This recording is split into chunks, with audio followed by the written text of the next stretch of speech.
Good morning everybody. Online live please बताएंगे सुनाई दिखाई दे रहा है आप लोग को?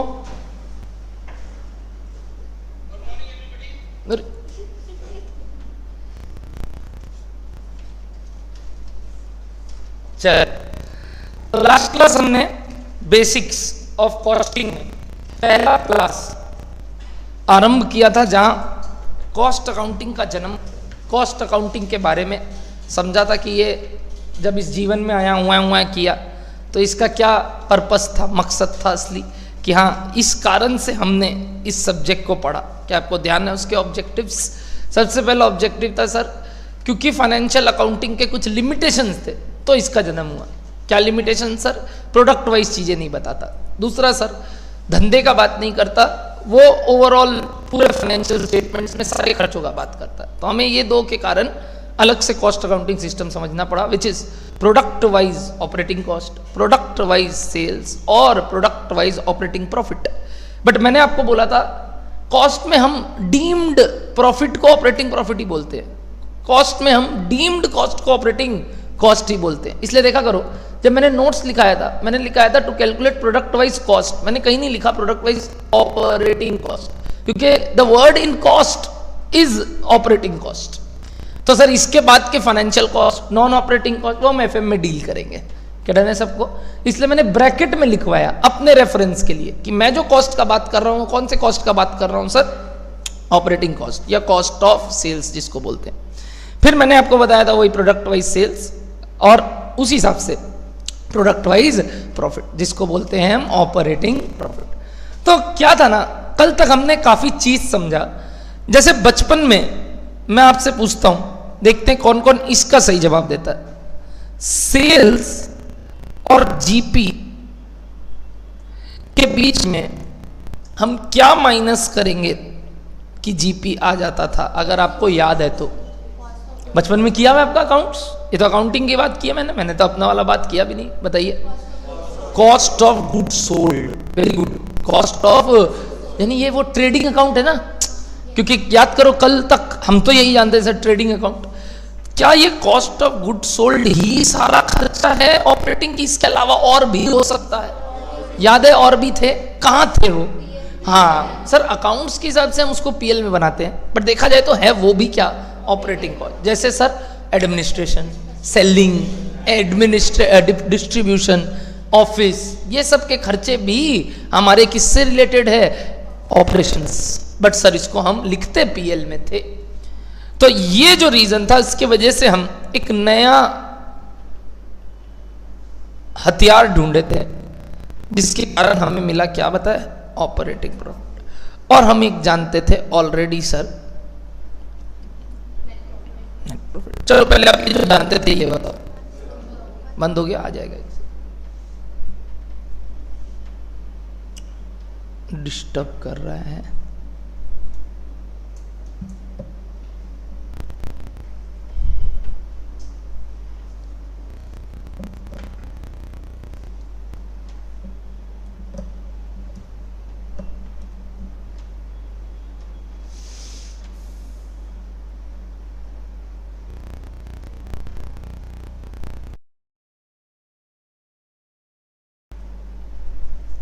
अब आ रहा है? ओके, ऑनलाइन में नहीं दिख रहा है, मैं वापस से ठीक कर देता हूं, 1 सेकेंड लगेगा गाइस। ओके, आई थिंक अब दिख रहा है ऑनलाइन में भी। All good. चलिए अब बताइए, क्या यहां पे जो मैंने माइनस किया वो क्या है बता सकते हो? एनपी में आने के लिए बताओ। वेरी गुड, सारे खर्चे। अब हमको कुछ वो मत बताइए आप कि ऑपरेटिंग, नॉन ऑपरेटिंग, नॉर्मल, अब नॉर्मल, कि एक्सपेंडिचर किस नेचर का है, अमोर्टाइजेशन है कि नहीं, पता नहीं, बस ऑल कॉस्ट। तो हम नेट प्रॉफिट पे पहुंचते हैं। हाँ, अब आप बोलोगे सर इसको आफ्टर टैक्स करने के लिए हम टैक्स माइनस करके नेट प्रॉफिट आफ्टर टैक्स, फिर सर हम एप्रोप्रिएशन में लेके जाते थे उसको, जहां से हम डिविडेंड ये सब देके ट्रांसफर करते थे। याद आ रहा है ऐसा कुछ काम आपने? पार्टनरशिप, ट्रेडिंग अकाउंट यानी मैन्युफैक्चरिंग, सब केस में सुना होगा। बट ये जो बात है ना, ये हम इस सब्जेक्ट में करते हैं। बताइए यहां पे हम क्या माइनस करेंगे? ऑल ऑपरेटिंग कॉस्ट, जिसका मैंने आपको एक नाम बताया, बताइए क्या? कॉस्ट ऑफ सेल्स, जिसके बारे में हम चर्चा करने वाले हैं। तो ये जो कॉस्ट ऑफ सेल्स का डिफरेंस है वो प्रॉफिट देता है। क्यों ऐसा बात मैंने कहा पता है? क्योंकि कई बच्चे मुझसे बाद में जाके पूछते हैं, सर ये जो प्रॉफिट्स है इनके बीच में क्या डिफरेंस है? तो मैं बता दूं, इन प्रॉफिट्स के बीच में कोई डिफरेंस नहीं है। वर्ड्स आर ऑल प्रॉफिट्स, और सब देखो किससे कंपेयर हुआ है? एक ही बेस। बताइए क्या है वो base? Sales. It's all about आप खर्चों का नेचर क्या लेते हो। रेवेन्यू वाइज हम कुछ चेंज नहीं कर रहे हैं सर, हम नेचर वाइज खर्चे चेंज कर रहे हैं। वैसे ही इसके अलावा यहां हम एंड अदर इनकम्स भी लेते थे, याद है आपको? अदर इनकम्स, और वो भी एडजस्ट करते थे।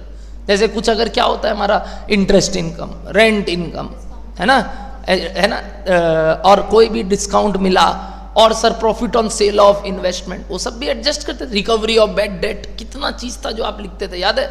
तो वो सब चीजें भी हम यहाँ लिखते थे।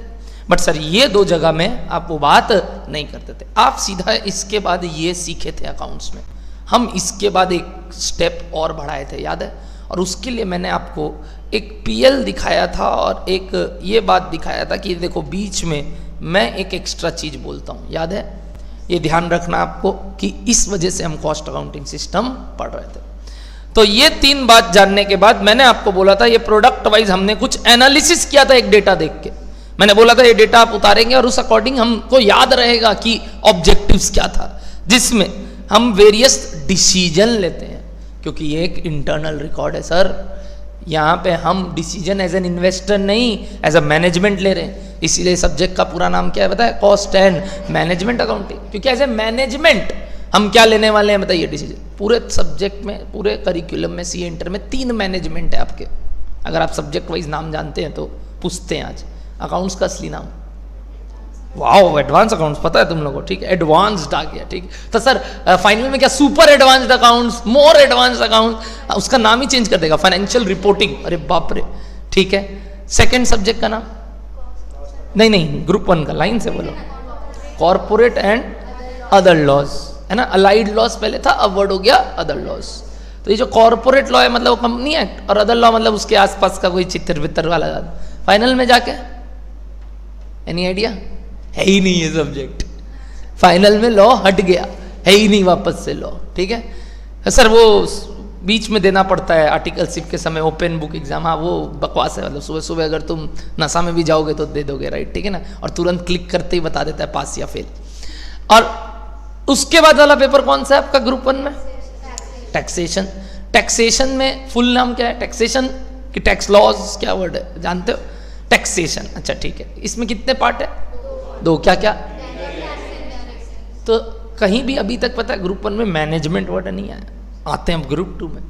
पहला subject cost and management account. अरे बाप रे, मैनेजमेंट करना है। ठीक है, नेक्स्ट ऑडिटिंग। पहले ऑडिटिंग है ना, ऑडिटिंग एंड अश्योरेंस। क्या वर्ड है? क्या नाम है पूरा नाम? Audit and assurance. तो ये ऑडिट सीखना। और लास्ट चैप्टर में 2 मैनेजमेंट है, financial management and strategic management. तो 3 शब्द है मैनेजमेंट 3 सब्जेक्ट में, तीनों का दायित्व मेरे हाथ में है।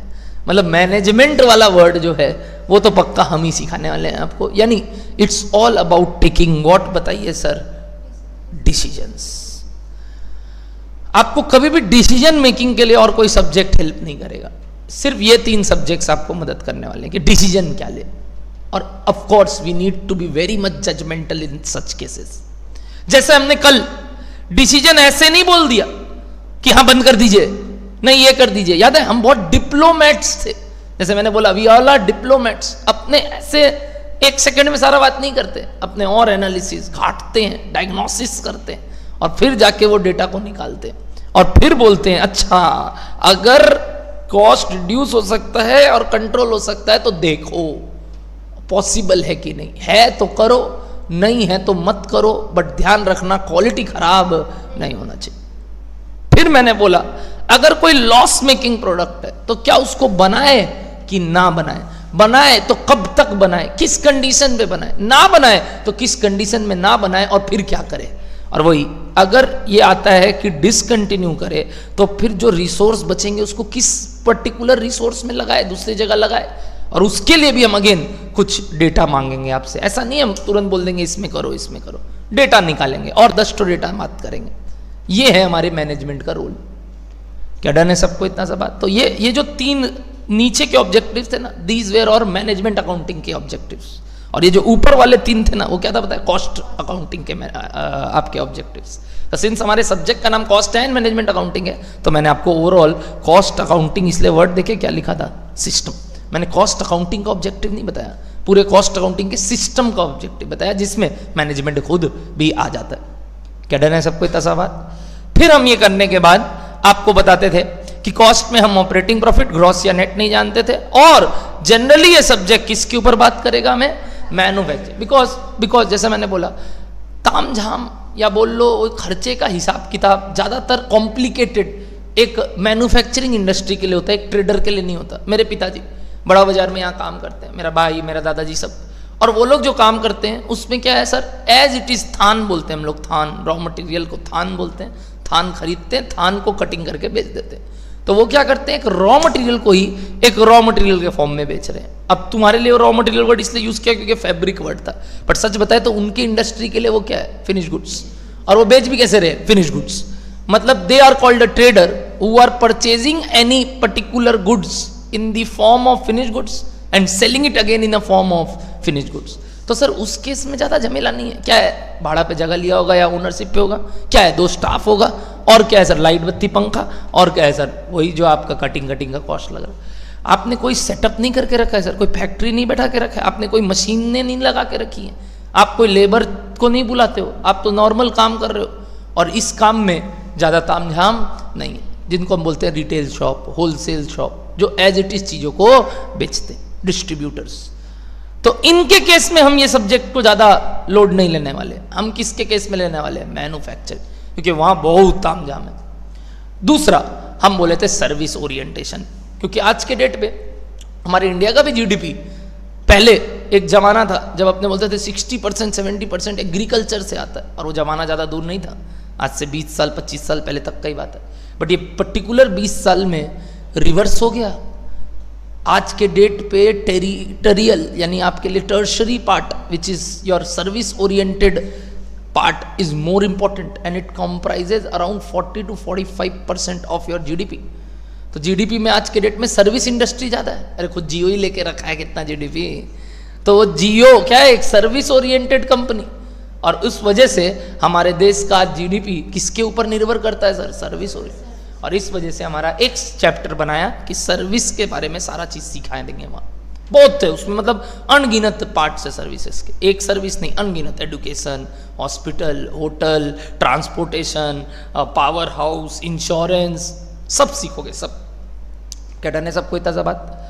अब हमने आपको बताया था इसके बाद कि सर ये ऑब्जेक्टिव सीखने के बाद हमने एक वर्ड को अधूरा छोड़ा था लास्ट क्लास, और वो था आपके लिए कि कॉस्ट का मतलब क्या होता है बताइए? खर्चा। और मैंने इसके जो लिमिटेशंस बताते हुए आपको ये पॉइंट लिखवाया था। पॉइंट नंबर लास्ट क्या लिखे थे बता सकते हो? आई थिंक 5 था, है ना? चलिए आज 6 कंटिन्यू करते हैं गाइस। तो एक बार लास्ट क्लास का मैंने आपको वापस से वितरण दे दिया। अब हम पॉइंट नंबर 6, वैसे देखा जाए तो ये एक थ्योरी टॉपिक चल रहा था जो कि एग्जाम में आता है कई बार, बट ठीक है, अपने को इतना अभी मतलब नहीं है सब बात से, अपने बेसिक्स के तौर पे पढ़ रहे हैं। 6 नंबर पॉइंट लिखिएगा, there are various types of cost based on various classification. क्या ये बात मैंने कल लास्ट क्लास चर्चा करके छोड़ दी थी? याद है वर्ड क्या बोला था पता है? कॉस्ट भिन्न भिन्न प्रकार के होते हैं, भिन्न भिन्न प्रकार से। वर्ड वॉज कॉस्ट भिन्न भिन्न प्रकार के होते हैं, भिन्न भिन्न प्रकार से। जैसे कल ही लास्ट क्लास से, मेरा हमेशा कल से मतलब होगा, मैंने मैम से पूछा था तो मैम क्या बोली थी पता है? रेवेन्यू एक्सपेंडिचर, और एक वर्ड बोली थी कैपिटल, फिर एक बोली थी मैम सबसे पहले डायरेक्ट इनडायरेक्ट, जितना मेरे को याद आ रहा है ये 2 चीज इन्होंने बोला। फिर मैंने पूछा और बताओ तो फिर आप लोग एक बार शांत थे, फिर मैंने चिल्लाया ऑपरेटिंग, नॉन ऑपरेटिंग, नॉर्मल, अब नॉर्मल। सुने हो क्या ये सब वर्ड्स? अच्छा, वेरिएबल, फिक्स्ड। तो सर ऐसे तो कितने ही टाइप से कितने, अच्छा ये क्या सब एक ही टाइप है? कि ऐसा हो सकता है ना, कोई डायरेक्ट कॉस्ट ही वेरिएबल है और कोई डायरेक्ट कॉस्ट ही बताइए फिक्स्ड है, कोई इनडायरेक्ट कॉस्ट ही वेरिएबल है, कोई इनडायरेक्ट कॉस्ट ही फिक्स्ड है। अच्छा, कोई नॉर्मल कॉस्ट ही आपके लिए रेवेन्यू एक्सपेंडिचर है और कोई नॉर्मल कॉस्ट ही आपके लिए कैपिटल एक्सपेंडिचर है। मतलब वो तो types of cost as per their classification, कि आप टाइप बता किस वजह से रहे हो, किस कैटेगरी के हिसाब से आप कॉस्ट को तोड़ रहे हो। जैसे आप लोग के भी भिन्न भिन्न टाइप है, भिन्न भिन्न प्रकार से, लाइक जेंडर, तो आप क्या बोलोगे, मेल फीमेल, हाँ कि नहीं बताइए। एज ग्रुप के हिसाब से भी बात कर सकते हो। सर नेचर, सर हम लोग और नेचर भी बोलते हैं सर, कि वो सर ना पता है बहुत होशियार है सर, नहीं सर वो बहुत बदमाश है सर। अच्छा जेलस, वो जो होता है ना उसके अंदर के प्राइड, ये सब बात भी अपने करते हैं, यानी आप उसका अदर खूबियां भी देखते हो। तो सर ये सब जो तरीके से हम कोई को भी क्लासीफाई करते हैं, आप किस बेसिस पे बोलते हो ना कि भाई जज किस बेसिस पे कर रहा है। जैसे जब कोई लड़की या लड़का एक दूसरे को देखने जाता है तो पूछता है ना भाई तुम किस बेसिस पे, आपको कैसी लड़की चाहिए, आपको कैसा लड़का चाहिए, तो वो जो पूछते हैं कंटेक्स्ट क्या होता है सर, वही कंटेक्स्ट कि किस बेसिस पे आप क्लासीफाई करते हो। तो ये जो क्लासिफिकेशन है ना, कॉस्ट भी वैसे ही है बाबू। आपको पहले क्या जानना पड़ेगा कि किस कंटेक्स्ट में आप बात कर रहे हो। हमारे सिलेबस में ऑलमोस्ट सारे कंटेक्स्ट है, बट आज हम एक कंटेक्स्ट के बारे में सीखेंगे एंड दैट इज कॉस्ट के बिहेवियर वाइज। बिहेवियर सर हमारा जैसे बिहेवियर है बिल्कुल।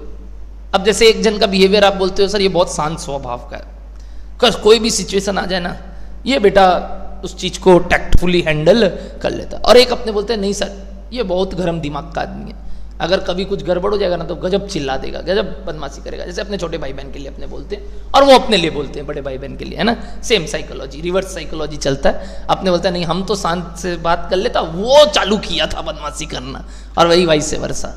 तो ये जो पर्टिकुलर स्वभाव का बात अपने साथ है, कॉस्ट के साथ भी है। कॉस्ट के भी कई स्वभाव है और हमें समझना है अभी स्वभाव के हिसाब से कॉस्ट कितने प्रकार के हैं। तो the first topic of classification would be as per their behaviour, कि वो कैसे बिहेव करते हैं। अब तुमको लगेगा कॉस्ट को बिहेव करवाना है यानी उसके बारे में कुछ जानना है बिहेवियर, तो सर लिविंग थिंग थोड़ी है जो हम बिहेवियर जज कर रहे हैं। मान लो कॉस्ट एक जीवित इंसान ही है, तो आइए देखते हैं उसका बिहेवियर हम कैसे जज करते हैं। Done, everybody ready? तो लिखेगा इसके बाद point number 7, classification of cost on the basis of, बताइए।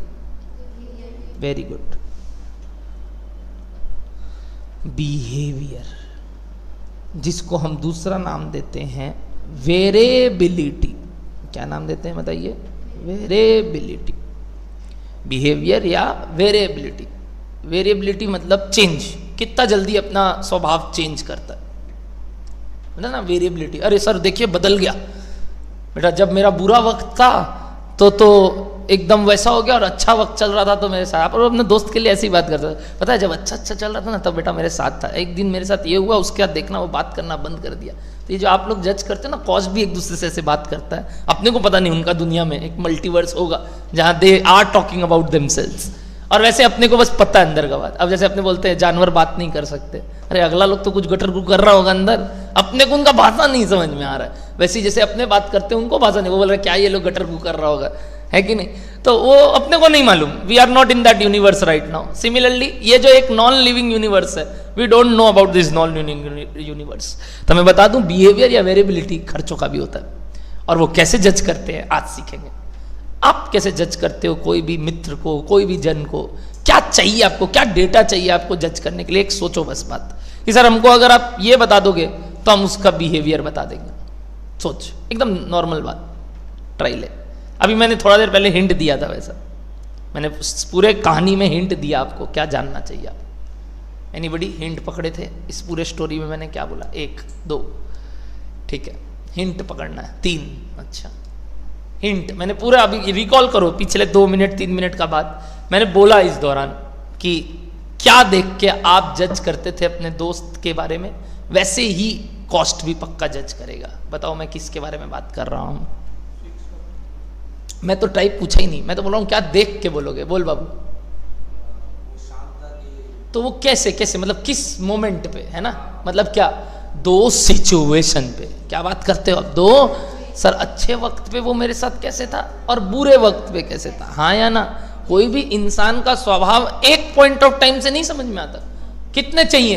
एटलीस्ट 2 पॉइंट ऑफ टाइम दे दीजिए।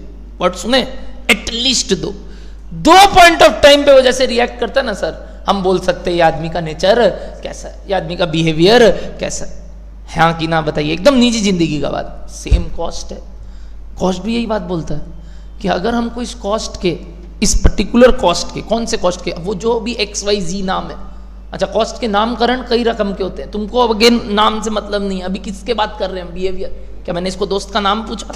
नहीं, मैंने क्या पूछा? बस उसका बिहेवियर। तो नाम से कोई लेना देना नहीं अभी। तो सर नाम से भी मतलब होगा? ऑफ कोर्स, कल सीखेंगे क्या classification of cost as per their name वाला बात, मतलब क्या एलिमेंट, पदार्थ, कि वो किस किस चीज से बना है, तो वो कल बात करेंगे जिसमें नाम काम आएगा। अभी नाम से मतलब नहीं है सर, अभी उसके चाल ढलन से मतलब है, चाल वाल क्या है उसका वो देख रहे हैं अपने। तो अकॉर्डिंगली बिहेवियर वाइज कॉस्ट को जानने के लिए आप कॉस्ट का नाम मेरे से मत पूछना कि भैया इसका मतलब क्या होता है, वो बात का बात है। आपको उसका मतलब से मतलब नहीं है, आपको मतलब है उसके चाल ढलन से, और उसके लिए आपको चाहिए एटलीस्ट 2 सिचुएशंस। कॉस्ट के सिचुएशंस क्या होते हैं सर? कॉस्ट के लिए सिचुएशंस क्या है सर? कि अगर हम एक पर्टिकुलर लेवल पे खर्चा करें वर्सेस अगर हम इस चीज को चेंज करके दूसरे लेवल पे खर्चा करें, तो ये खर्चा का बिहेवियर कैसा है, क्या ये चेंज होता है, क्या ये पूरा एकदम वैसे ही चेंज होता है कि नहीं। जैसे एक साधारण एग्जांपल दे रहा हूं, मान लो 10,000 यूनिट बनाने के लिए हमारा 1 लाख रुपया खर्चा लग रहा था। क्या चीज का खर्चा लग रहा था पता नहीं, कॉस्ट 1 मान लो। अब ये 1 का कॉस्ट का नाम से मतलब नहीं है तुमको, कोई एक पर्टिकुलर कॉस्ट है जो कि 10,000 यूनिट बनाने पे, तो 20,000 बनाने पे भी 1 लाख लग रहा था स्लैश 2 लाख लग रहा था। क्या इस डेटा से आप बता सकते हो कि इसका नेचर कौन सा है, पहले वाले से अलग और दूसरे वाले से अलग? हाँ या ना देखिए, बताइए पहले वाले से आप क्या क्या नेचर बोल सकते हो? यार हमको मजा नहीं आ रहा, आप लोग यार नाम मत बोलो, ऐसे एक्टिंग करो कि हम लोग को नहीं पता ये फिक्स्ड और वेरिएबल क्या होता है। ऐसे बोलो स्टबन है सर, देखिए बदला भी नहीं बेटा, पूरा डबल हो गया, फिर भी ये अपना ढीठ है 1 नंबर का। 1 लाख का क्या रहा? 1 लाख। ये बोल रहा है हम तो उतना ही रहेंगे, हम चेंज नहीं होने वाले। यही वही 2 सिचुएशन में सेम रिएक्शन दे। वहीं देखिए सर वो दल बदलू बगल वाले को, बेटा चेंज हो गया। कैसे चेंज हुआ सर? और तो और पता है वो 10,000 पे जब सर 1 लाख था ना, देखिए आप यूनिट्स को डबल किए ना तो खर्चा भी एग्जैक्टली डबल हो गया। अच्छा लगा ये बात? तो अभी आप ना टर्मिनोलॉजी मेरे को मत सिखाइए कि ये फिक्स्ड है वेरिएबल है, वो आपको नहीं आता ठीक से, वो सब मेरे से बाद में वापस सुनना। अभी ऐसी बात करो एग्जैक्टली। आप पहले टर्म्स पढ़ते थे बचपन में, मैं बोलता हूँ भाड़ में जाए टर्म्स, पहले इसका बिहेवियर समझिए। देखिए पहले ये दोनों क्या है सर, सेम रह गया, मतलब हर सिचुएशन में इनका रिएक्शन क्या है, सेम। बट एक तरफ देखिए सर एकदम प्रोपोर्शनेटली बेटा डबल हो गया, यदि यूनिट्स भी क्या हुआ डबल, तो क्या ये रिएक्शन आपका आएगा? क्या आपको मैं अगर सिर्फ ये डेटा देता आप उसका नेचर बता सकते थे? क्या चाहिए था आपको? एक और डेटा, यानी at least 2 set of capacity, production level, units, जो टर्म बोलना है बोलो हमको। अगर आप उस केस का कॉस्ट बता देंगे, हम आपको डिकोड करके दे देंगे कि उसका बिहेवियर क्या है। बोलो डन है? बट सर रियल लाइफ में ना ऐसा नहीं देखने मिलता। रियल लाइफ में कुछ ये देखने मिलता है कि 1 लाख का 180 हो गया। अब बताइए सर ये क्या है? वो बात का बात है। बट पहले बोलो 1-2 ठो जो आप आज तक सुने हो, जिसके बारे में आप मन ही मन सोचना, जो वर्ड्स में आपने अभी बोलना चाहा, क्या ये वो लग रहा है आपको थोड़ा थोड़ा इकोनॉमिक्स में जो अपने पढ़ते थे? तो यस, बिहेवियर वाइज जो हम बात कर रहे हैं, तो एक जगह सर हमने देखा 2 सेट ऑफ यूनिट्स पे अगर ये बात पता चल जाए तो हम उसका क्या डिकोड कर सकते हैं? बिहेवियर। क्या करते हो बिहेवियर जान के दोस्त का? क्या करोगे बिहेवियर जान के अपने दोस्त का? मतलब एक ये जानना कि सर वो मेरे साथ आगे कंफर्टेबल रहेगा कि नहीं। आगे से मतलब क्या होता है? कोई और सेट ऑफ यूनिट्स पे है, अब ये कैसे रिएक्ट करेगा हम बता देंगे सर।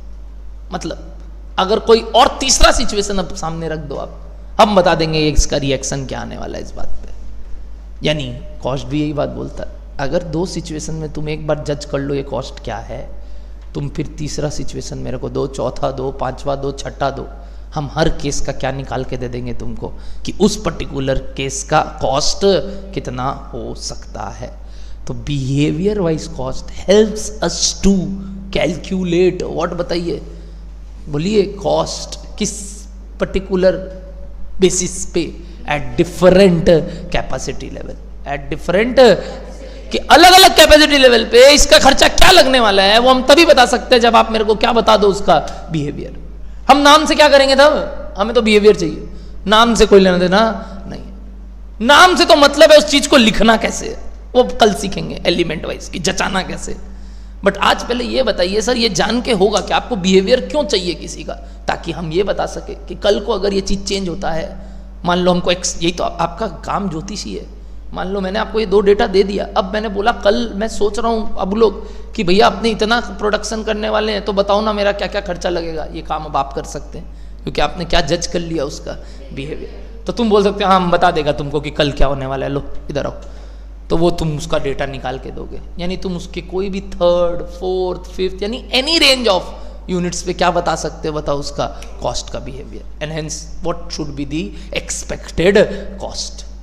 हाँ या ना बताइए। तो the purpose of studying this topic is to calculate what, बताइए, cost at different level of capacity. For that we need to identify its behaviour, and to identify its behaviour we require at least what, बताइए, cost at 2 production levels, at least मतलब 3 भी देगा तो चलेगा sir, but हमको 2 से ही काम हो जाएगा।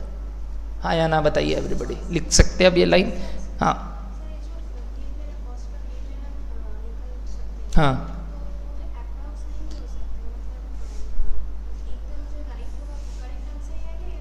वो तीसरा वाला जो बात कर रहे थे वहीं आएंगे अपने, तो करेंगे उस बारे में बात। अभी तक आप स्टबन तरीके से ही पढ़ रहे हो, आपको लगा था 2 ही टाइप है, क्या क्या बताइए, जो कल तक भी मैं बोला था तो आप भी ये बोले फिक्स्ड और वेरिएबल, और मैं बता दूं मैंने एक तीसरा बात लिखा है जो कि ना आपको फिक्स लग रहा है ना वेरिएबल, दिखा क्या, 10 का कितना हो गया 20, तो खर्चा क्या हुआ देखो, 1 लाख का कितना 180, ना तो फिक्स्ड है ना तो वो प्रोपोर्शनेटली बढ़ने वाला बात है। तो सर ये क्या होता है, आज सीखेंगे ना, अब सीखेंगे नहीं, क्यों टेंशन लेते हो, क्या बोलो, डन है, पहले जितना बात समझे वो लिखते हैं, डन।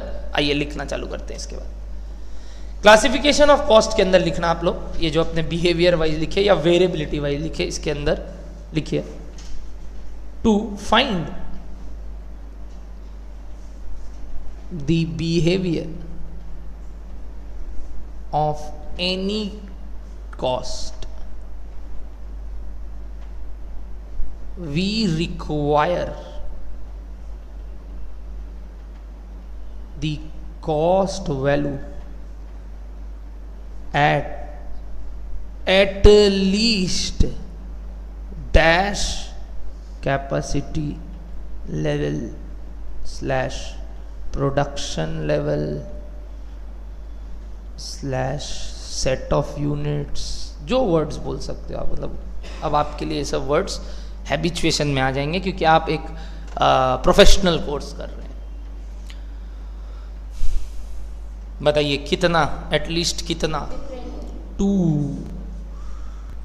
कम से कम 2 कैपेसिटी लेवल पे आपको डेटा चाहिए, तब आप उसका बिहेवियर जज कर सकते हो। हाँ या ना बताइए एवरीबॉडी, पक्का। अब इस अकॉर्डिंग नीचे लिखना, आफ्टर आइडेंटिफाइंग, बंद कर देना ये वाला, एक और, दैट्स इट। लिखिए after identifying the behaviour type we can, क्या बताइए, calculate the cost value at any capacity level। हाँ या ना बताइए। अब आप मेरे को सर कोई भी लेवल दे दो, हम उसका खर्चा बता देंगे उस लेवल पे कितना होगा, बता देंगे। अरे वाह सर बता दोगे, बोला हाँ बता देंगे, देखना। तो the purpose of finding this thing is this, पहले ये समझो। यानी आज तक ना आप यही पढ़ते थे टाइप्स ये 2 होता है, अरे क्यों होता है ये बताइए सर, होता है वो तो हमें अभी तक आप लोग ही चिल्ला रहे थे तब से, मैं तो अभी तक वो वर्ड नहीं यूज किया जो आप चिल्लाए जा रहे हो कि अरे सर ये दो होता है, ये दो होता है, मतलब भाड़ में जाए वो दो वर्ड। हमको तो पहले ये समझना है भाई करते ही क्यों थे, क्या दरकार है अपने को ये दो बात जानने का, ये दरकार है अपने को ये दो बात जानने का। अगर वो दो बात पता चल जाएगा ना तो हम कभी भी ये काम कर सकते हैं। The purpose of understanding will define a topic, और अगर वो चीज क्लियर होगा ना कभी दिक्कत होगा ही नहीं। बोलो डन है सबको? तो आइए इस अकॉर्डिंग अब हम टाइप्स देखते हैं क्या है। डन? तो लिखिए बिहेवियर वाइज कॉस्ट, नहीं इसी में कंटिन्यू कर रहे हैं, ऐसे बीच में लिख रहे हैं बिहेवियर वाइज कॉस्ट, और 3 एरो निकालोगे। हैं 3? आप तो 2 ही बोले ना, एक तीसरा बात बोल रहा था जिसके बारे में अभी अपने नहीं जानते। ठीक है, हेडिंग देंगे सबसे पहले फिक्स्ड कॉस्ट, दूसरा हेडिंग देंगे आप वेरिएबल कॉस्ट, और तीसरा हेडिंग आप छोड़ देंगे, जब मैं बात करूंगा तब लिखेंगे। डन? फिक्स्ड कॉस्ट और एक क्या लिखे हैं वेरिएबल कॉस्ट। अब इनका डेफिनेशन में लिखाऊंगा, सेकेंडरी मैटर है वो, अराउंड तुम समझ लो हाँ इतना ही जगह लगेगा जितना मैंने छोड़ा है। नीचे आओ, ठीक इसके नीचे लिखना एग्जाम्पल 1, मतलब तुम लोग थोड़ा सा जगह छोड़ दो और नीचे लिखना एग्जाम्पल 1। तैयार? लिखना units total cost 10,000, 1 lakh, 20,000, 1 lakh. Identify the behaviour of cost. चलिए टोटल कॉस्ट किसका? कुछ भी चीज का, मतलब cost of material suppose, of चलो कोई एक पर्टिकुलर ओवरहेड या ले लो क्या कॉस्ट हो 1, जो मैंने आपको बोला total cost of what cost 1। तो identify the behaviour of cost 1 क्या है सर? ये भाड़ में जाए नाम, हमें नाम से लेना देना नहीं है, कॉस्ट 1 इसलिए नाम दे दिया, एक्स वाई जी जो भी। Identify the behaviour of cost 1। तैयार है सब कोई? ये अपने ए बोल के लिख लो, एग्जाम्पल 1 का ए। बताइए क्या लग रहा है आपको? सर स्टबन है, सर स्टबन है मतलब सर चेंज नहीं हो रहा है। चेंज जो चीज नहीं होता उसको क्या बोलते हैं? कांस्टेंट या फिक्स्ड। हेंस इस टाइप के कॉस्ट को हम क्या बुलाते हैं? तो how to identify a fixed cost बताइए। अगर कोई 2 सेट ऑफ यूनिट्स पे उनका डैश सेम है, कौन सा कॉस्ट सेम है? Very good, total cost same है, नॉट पर यूनिट। नॉट एक काम करो तो बगल में पर यूनिट कॉस्ट निकाल के दिखाओ तो इसका।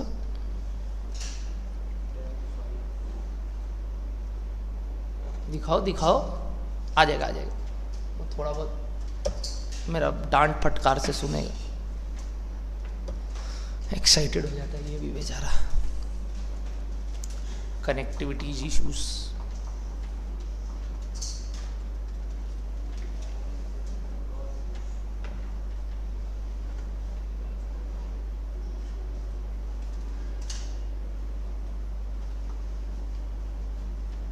आ गया? बताइए आइडेंटिफाई दी, अच्छा सॉरी पर यूनिट कॉस्ट क्या निकाल रहे थे आप? ओ माय गॉड सर पर यूनिट कॉस्ट तो सेम नहीं है। तो मैंने कब बोला सेम होगा? मैंने तो क्या सेम का बात किया?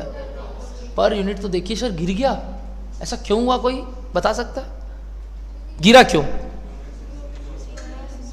यूनिट इंक्रीज होने से भी सेम खर्चा लग रहा है, यानी अब एक एक यूनिट पे जो वो खर्चा बैठने वाला कम इसलिए हो गया क्योंकि अब उस खर्चे को झेलने वाले यूनिट्स बढ़ चुके। तो अब एक एक यूनिट पे खर्चे का बर्डन कम हो जाएगा। जैसे आप दोस्त लोग थे, मान लो पहले डच 4 जन के बीच में हो रहा था, बट आपको मालूम है क्रिकेट खेलने जा रहे हैं, भले ही 2 आदमी को क्रिकेट खेलना नहीं आता, लेके चलो भाई उसको, क्या डच कम आएगा।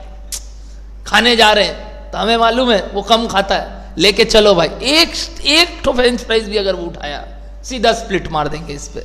हाँ या ना बताइए ना। अरे आप लोग सब अपने रियल लाइफ में करते हो ये सब काम, बट जब पढ़ाई में आता है ना तो तुमको लगता है अरे बाप रे कॉन्सेप्ट्स है। कोई कॉन्सेप्ट्स नहीं है, तुम लोग ऑलरेडी करके रखे हो, क्योंकि तुम्हें मालूम है खाने का खर्चा उतना ही लगना है, ये तो खाने वाला नहीं है। इसलिए देखो करो, जब अपने बात करते ना, कोई 3 आदमी जा रहा है खाने, 4 आदमी अपने बोलते हैं यार मोटा मोटी खर्चा तो सेम ही पड़ता है, 4 आदमी जाने से क्या होगा, बंटवारा अच्छा होगा। तो वो बंटवारा का बात जो कर रहे हैं वही बात कर रहे हैं। तो जितना higher the number of units क्या होगा बताइए, अगर कॉस्ट चेंज नहीं हो रहा है तो बताइए। बट अगर मान लो सब अपना एक पर्सनल पैन पिज्जा मंगाने वाला है, अब चाहे 10 आदमी जाए चाहे 200 आदमी जाए, सब अपना एक पिज्जा मंगाएगा तो सबका खर्चा तो उतना ही पड़ना है, जिसको बोलते हैं बफे सिस्टम। तब अपने बोलते हैं तब तुम चल ना चल मेरे लिए एक ही बात है, क्योंकि हम अनलिमिटेड बफे लिख के रखे हैं जहाँ 799 का प्लेट हमको उठाना है और हमको ही अपना खर्चा देना। हाँ, अल्लाह कांटे में बैठे हैं तो लोग चाहिए भाई, ताकि वो बंटवारा हो रहा, हम लोग क्या एक का एक खाते रहेंगे, पहले हम ज़्यादा खा लेंगे। अब सोचो हम अविनाश सर के जाते हैं, अब अविनाश सर के साथ जाएंगे तो सोचो क्या ही होगा मेरा, मतलब डच तो पूरा आधा आता है बट खाना मेरे को 20% मिलता है, 80% खाना हम नहीं खा पाते हैं। तो ये जो प्रॉब्लम है हम क्या कर सकते हैं, स्प्लिट तो आधा आधा हो गया, और आधा बार स्प्लिट भी नहीं होता, बोलता है हम वॉलेट लाना भूल गया, हम मेरे पास वॉलेट ही नहीं, उसका वॉलेट आधा टाइम तो इस ड्रॉअर में रह जाता है, बोलता है अरे यार हम वॉलेट लाना भूल गया तुम कर देना। तो वो ठीक है बोलता ना चल, बट अंदर ही अंदर बताए तो होना ही है, क्या क्या कर सकते हैं। तो ये जो सिचुएशन है हम लोग रियल लाइफ में फेस करते हैं सर, बट हम कभी अप्लाई नहीं करते सर। अब समझ में आया, higher the number of units करने से अगर खर्चा सेम रहने वाला है तो वो बंटवारा ज्यादा लोग में होगा तो पर यूनिट कॉस्ट डिक्रीजेस। इसको आप बचपन में बोलते थे, जो मैम बोल रही थी वर्ड, इकोनॉमीज ऑफ स्केल। क्या वर्ड बोलते थे पता है, economies of scale. What do mean by economies? Economies मतलब फायदा, इकोनॉमीज का मतलब क्या होता है, फायदा। स्केल मतलब क्या, क्वांटिटी, स्केलेबिलिटी, अंदर ना स्केल बढ़ गया, स्केल बढ़ गया मतलब काम करने का कैपेसिटी बढ़ गया। जैसे जैसे काम करने का कैपेसिटी बढ़ेगा ना आपको फायदा होगा, and that economies of scale में आप पढ़ते थे। Economies of scale means average cost falls as number of units increases. आप डायग्राम और बनाते थे ऐसे इकोनॉमिक्स में, याद है, ऐसे rectangular hyperbola. I am really sorry I am using such terms, but हाँ rectangular, demand curve, ray downward sloping, ऐसे बोलिए ना सर, क्यों ये सब वर्ड यूज कर रहे हैं, क्या बताइए, डाउनवर्ड स्लोपिंग। तो जो आप हाइपर बोला, रेक्टेंगुलर हाइपर बोला, मैं बोल रहा हूँ वर्ड, वो क्यों होता था सर, क्योंकि जैसे जैसे यूनिट्स बढ़ रहा है, खर्चे बट रहे हैं ज्यादा यूनिट्स पे, तो हम बोलते थे एवरेज कॉस्ट स्टार्ट्स डिक्रीजिंग। याद आ रहा है सबको ये वाला लॉजिक? बस वही बात है यहाँ। तो कोई भी कॉस्ट का एवरेज कॉस्ट इसलिए गिरता था due to presence of its fixed cost. Fixed cost के प्रेजेंस के वजह से एक एवरेज कॉस्ट गिरना आप देखते थे। और ये पर यूनिट कॉस्ट निकालने को क्या बोलते थे आप, एवरेज कॉस्ट। ये क्या है बताइए, पर यूनिट कॉस्ट मतलब क्या, एवरेज कॉस्ट पर यूनिट। बोलिए यस और नो एवरीबॉडी। तो क्या बिहेवियर पता चला और किस बेसिस पे पता चला, जल्दी बताइए, क्या देख के, पर यूनिट की टोटल देख के? Very good. तो आपने बोला it is a fixed cost. Why? Because, बताइए, very good, because it's total cost. आपने पर यूनिट से डिसीजन नहीं लिया, आपने डेटा का किस बेसिस पे डिसीजन लिया, यानी फिक्स्ड कॉस्ट का डिसीजन लेने के लिए कि वो फिक्स्ड है कि नहीं, वी रिक्वायर टोटल कॉस्ट। तो सर अगर पर यूनिट कॉस्ट दिया है तो पहले इनटू बैक करके टोटल निकाल लेना दोस्त, फिर जज करना। क्या डन है, बताइए। It is a fixed cost because it is, क्या बताइए, total cost remains same at both levels या both set of units. Yes और नो एवरीबॉडी? Yes sir. अब आप बोलोगे सर निजी जिंदगी में भी ऐसा होगा क्या, 20 का अगर 50 भी कर देंगे तो भी 1 लगेगा क्या, 50 का अगर 10,000 कर देंगे, सॉरी 1 लाख कर देंगे तो भी उतना ही लगेगा क्या? अ वेरी सिंपल एग्जांपल, इस क्लासरूम में चाहे 50 बच्चे बैठे, चाहे 10 बैठे, चाहे 150 बैठे, मेरा रेंट उतना ही लगना है क्या? तो क्या सेट ऑफ यूनिट्स पे रेंट सेम है? तो क्या बचपन में आप यही सुनते थे, rent is example of fixed cost? Absolutely a myth, absolutely a myth. इसलिए मैंने बोला कभी भी कोई नाम से कॉस्ट को जज करना ही मत। वो बचपन की बातें थी जो गलत पढ़ाई जाती थी। सर क्यों गलत? क्योंकि तब तक आपका सोच वहीं तक था। अब मैं बताता हूं असली बात। रेंट इन शॉर्ट रन, सुनते थे आप ये बचपन में से? इन शॉर्ट रन, एक छोटे पीरियड ऑफ टाइम के लिए फिक्स्ड कॉस्ट हो सकता है। और याद करो आपने बचपन में पढ़ा था, in long run nothing is called fixed cost. दुनिया में फिक्स्ड कॉस्ट बोल के कोई चीज होता ही नहीं है। और सच में बताए तो दुनिया में सच में कोई फिक्स्ड कॉस्ट नहीं होता। फिक्स्ड कॉस्ट हो ही नहीं सकता इस डायनेमिक वर्ल्ड में। कैसे सर? इस जगह का रेंट आज इतना है, कल चेंज हो सकता है? क्यों? भाड़ा बढ़ा दिया आदमी, पहला। दूसरा, 500 आदमी आ गया तो क्या बगल वाला रूम लेना पड़ेगा भाड़े पे, तो क्या बढ़ गया मेरा रेंट का खर्चा? तो क्या ये फिक्स्ड रहा सर? नहीं, ये एक लेवल तक फिक्स्ड है सर। 150 बैठाइए, 200 बैठाइए, चलिए टूस टूस आगे चलेगा। 200 के ऊपर आ जाएगा तब क्या करोगे सर? नया जगह लेना होगा, और वो नया जगह के कारण क्या लगेगा? नया भाड़ा लगेगा। तो हाउ कैन आई से कि rent is a never, we can not say any cost by its name. अब ये डेटा दो तब हम बताएंगे कि फिक्स्ड है कि नहीं। तो सर ऐसे तो कभी कोई कोई फिक्स्ड होगा ही नहीं। Exactly, in real world there is nothing called fixed cost, होता ही नहीं है ऐसा, कुछ होता ही नहीं। आप कुछ भी कर लो कभी नहीं होगा। तो सर कुछ तो वेरिएबिलिटी रहेगा, कुछ ना कुछ तो चेंज होगा। हाँ, अब सर उस कॉस्ट को क्या बोलते हैं? वही जो मैंने तीसरा रास्ता खोला है, खोलेंगे उसके बाद उसका पिटारा में भी देखेंगे क्या है वो।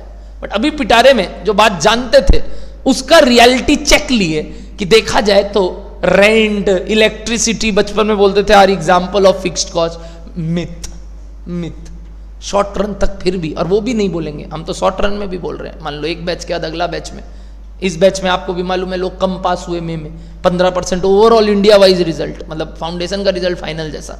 और उसके बाद भी कैलकाटा का हालत और खराब। अगर मैं EIRC का रिजल्ट निकालूं, जो कि मेरे को रंजीत सर ने बताया, अपने बिल्डिंग में ही रहते हैं, 4 तल्ला में उनका ऑफिस है। कौन है? रंजीत अग्रवाल, तुम्हारा प्रेसिडेंट ICAI का। उनका 4 तल्ला में ही प्रैक्टिसिंग फर्म है इसी बिल्डिंग में।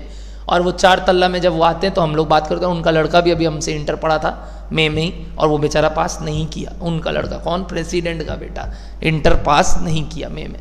और वो जो बच्चा है और वो जो उसके पापा है, मैंने उनसे पूछा कि सर ये क्या हुआ? बोला ERC का बताइए सर। बोला वो देखेगा तो तुम भाग जाएगा। मतलब क्यों सर? दिखाया हमको 6%।